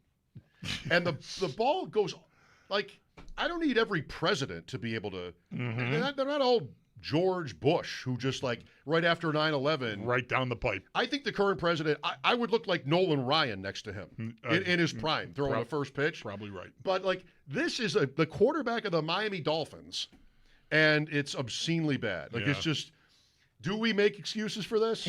My guys are not inclined to make excuses for players. The ball probably slipped out of his hand. Is what probably got said afterward to try to like that because it looks plausible to me where that ball goes, but still it's just like come on, throw the baseball. See, that's what I'm saying. We would be twisting ourselves up, trying to make an excuse. Well, there must be some. Well, yeah, somebody must have. Anyone could. Did an alarm go off right before distracted him? Did somebody flash him? Somebody yell "Baba Booey" at him? Yeah. Did a fan flash him right as he was in his windup? And like the ball can go anywhere. It is so bad. So, yeah, I saw that without a caption earlier today and just kept going. Like I didn't recognize the person, and I was like, whatever. But yeah, that's really bad, especially that he's the Dolphins quarterback. Right. So that's that's our first slide. Okay, well, tonight. Don't be late. Good 7:30. Yeah, no, get there. First slide, Malik Willis. I'll watch that rather than I'll watch you guys talk about that before I watch the lottery. The slide reads, "Is it over for Malik Willis?" Subhead, "An atrocious display of accuracy." I have to watch this now myself. I listened to you watch it. It is that, yes. Here's the windup, and the pitch is, oh my God, all the way over, like backstop on the fly. Yeah, you notice the last guy in the line. What little hop, skip, step he does because he was worried the ball was going to hit him on the camera. Maybe I don't know. Like, whoa, what's going on there? Whoops. What happened? I thought you told me this was the quarterback of the Dolphins. I thought I was safe. Maybe not always would I just not look, but in this case, I thought I would just keep walking and not look. Have you thrown a first pitch anywhere? One time at the Bisons. Okay. Yeah, it was good. I believe it. My sister topped it. All right. She threw out the first pitch for Micah Hyde's game. All right. Yep, I knew this. And she threw a perfect strike, like a hard strike. Yeah. So she got me. I think mine was a strike. But it wasn't like I was looking to, Yeah. hit the gun. Right. I wasn't thinking about the gun. You weren't going for MPHs there. Just get it over. Get it over. Right. Get it over. Don't do that. Right. Is all you're thinking. Exactly. Don't fall. Don't fall. Make sure that, let the catcher catch it. I remember going out there and they sort of set you up in front of the mound. And I was not expecting that. Like, I thought I was going to be on the mound. Mm-hmm. What am I going to do to the mound? I mean, I'm wearing sneakers, but, like, am I going to cause a problem if I want to pitch from the mound? I think they just do that to make it easier on you, Maybe. the first pitch thrower. Yeah, maybe. But I know that I was, like, not expecting Right. to be on the grass. And, okay, made it a little easier. You're Yeah. right. Yeah. I pitched in school. Like, I was Right. ready for it. Yeah. That's 20 years ago, maybe. So Yeah. I'm not sure I could just roll out there tomorrow and throw a perfect strike without some Ooh. like getting back into the groove a little bit. I haven't thrown a baseball in 15 years. Well, as you can see, it can go badly. Yes. Mike Kelly from NHL Network joined us earlier on the series, the Sabres season. We haven't talked to Mike in a while, so we tried to cover all of it. Tomorrow, Ron McLean right at 3. Mike Kelly from NHL Network. Next, Mike Schopp and the Bulldog, WGR.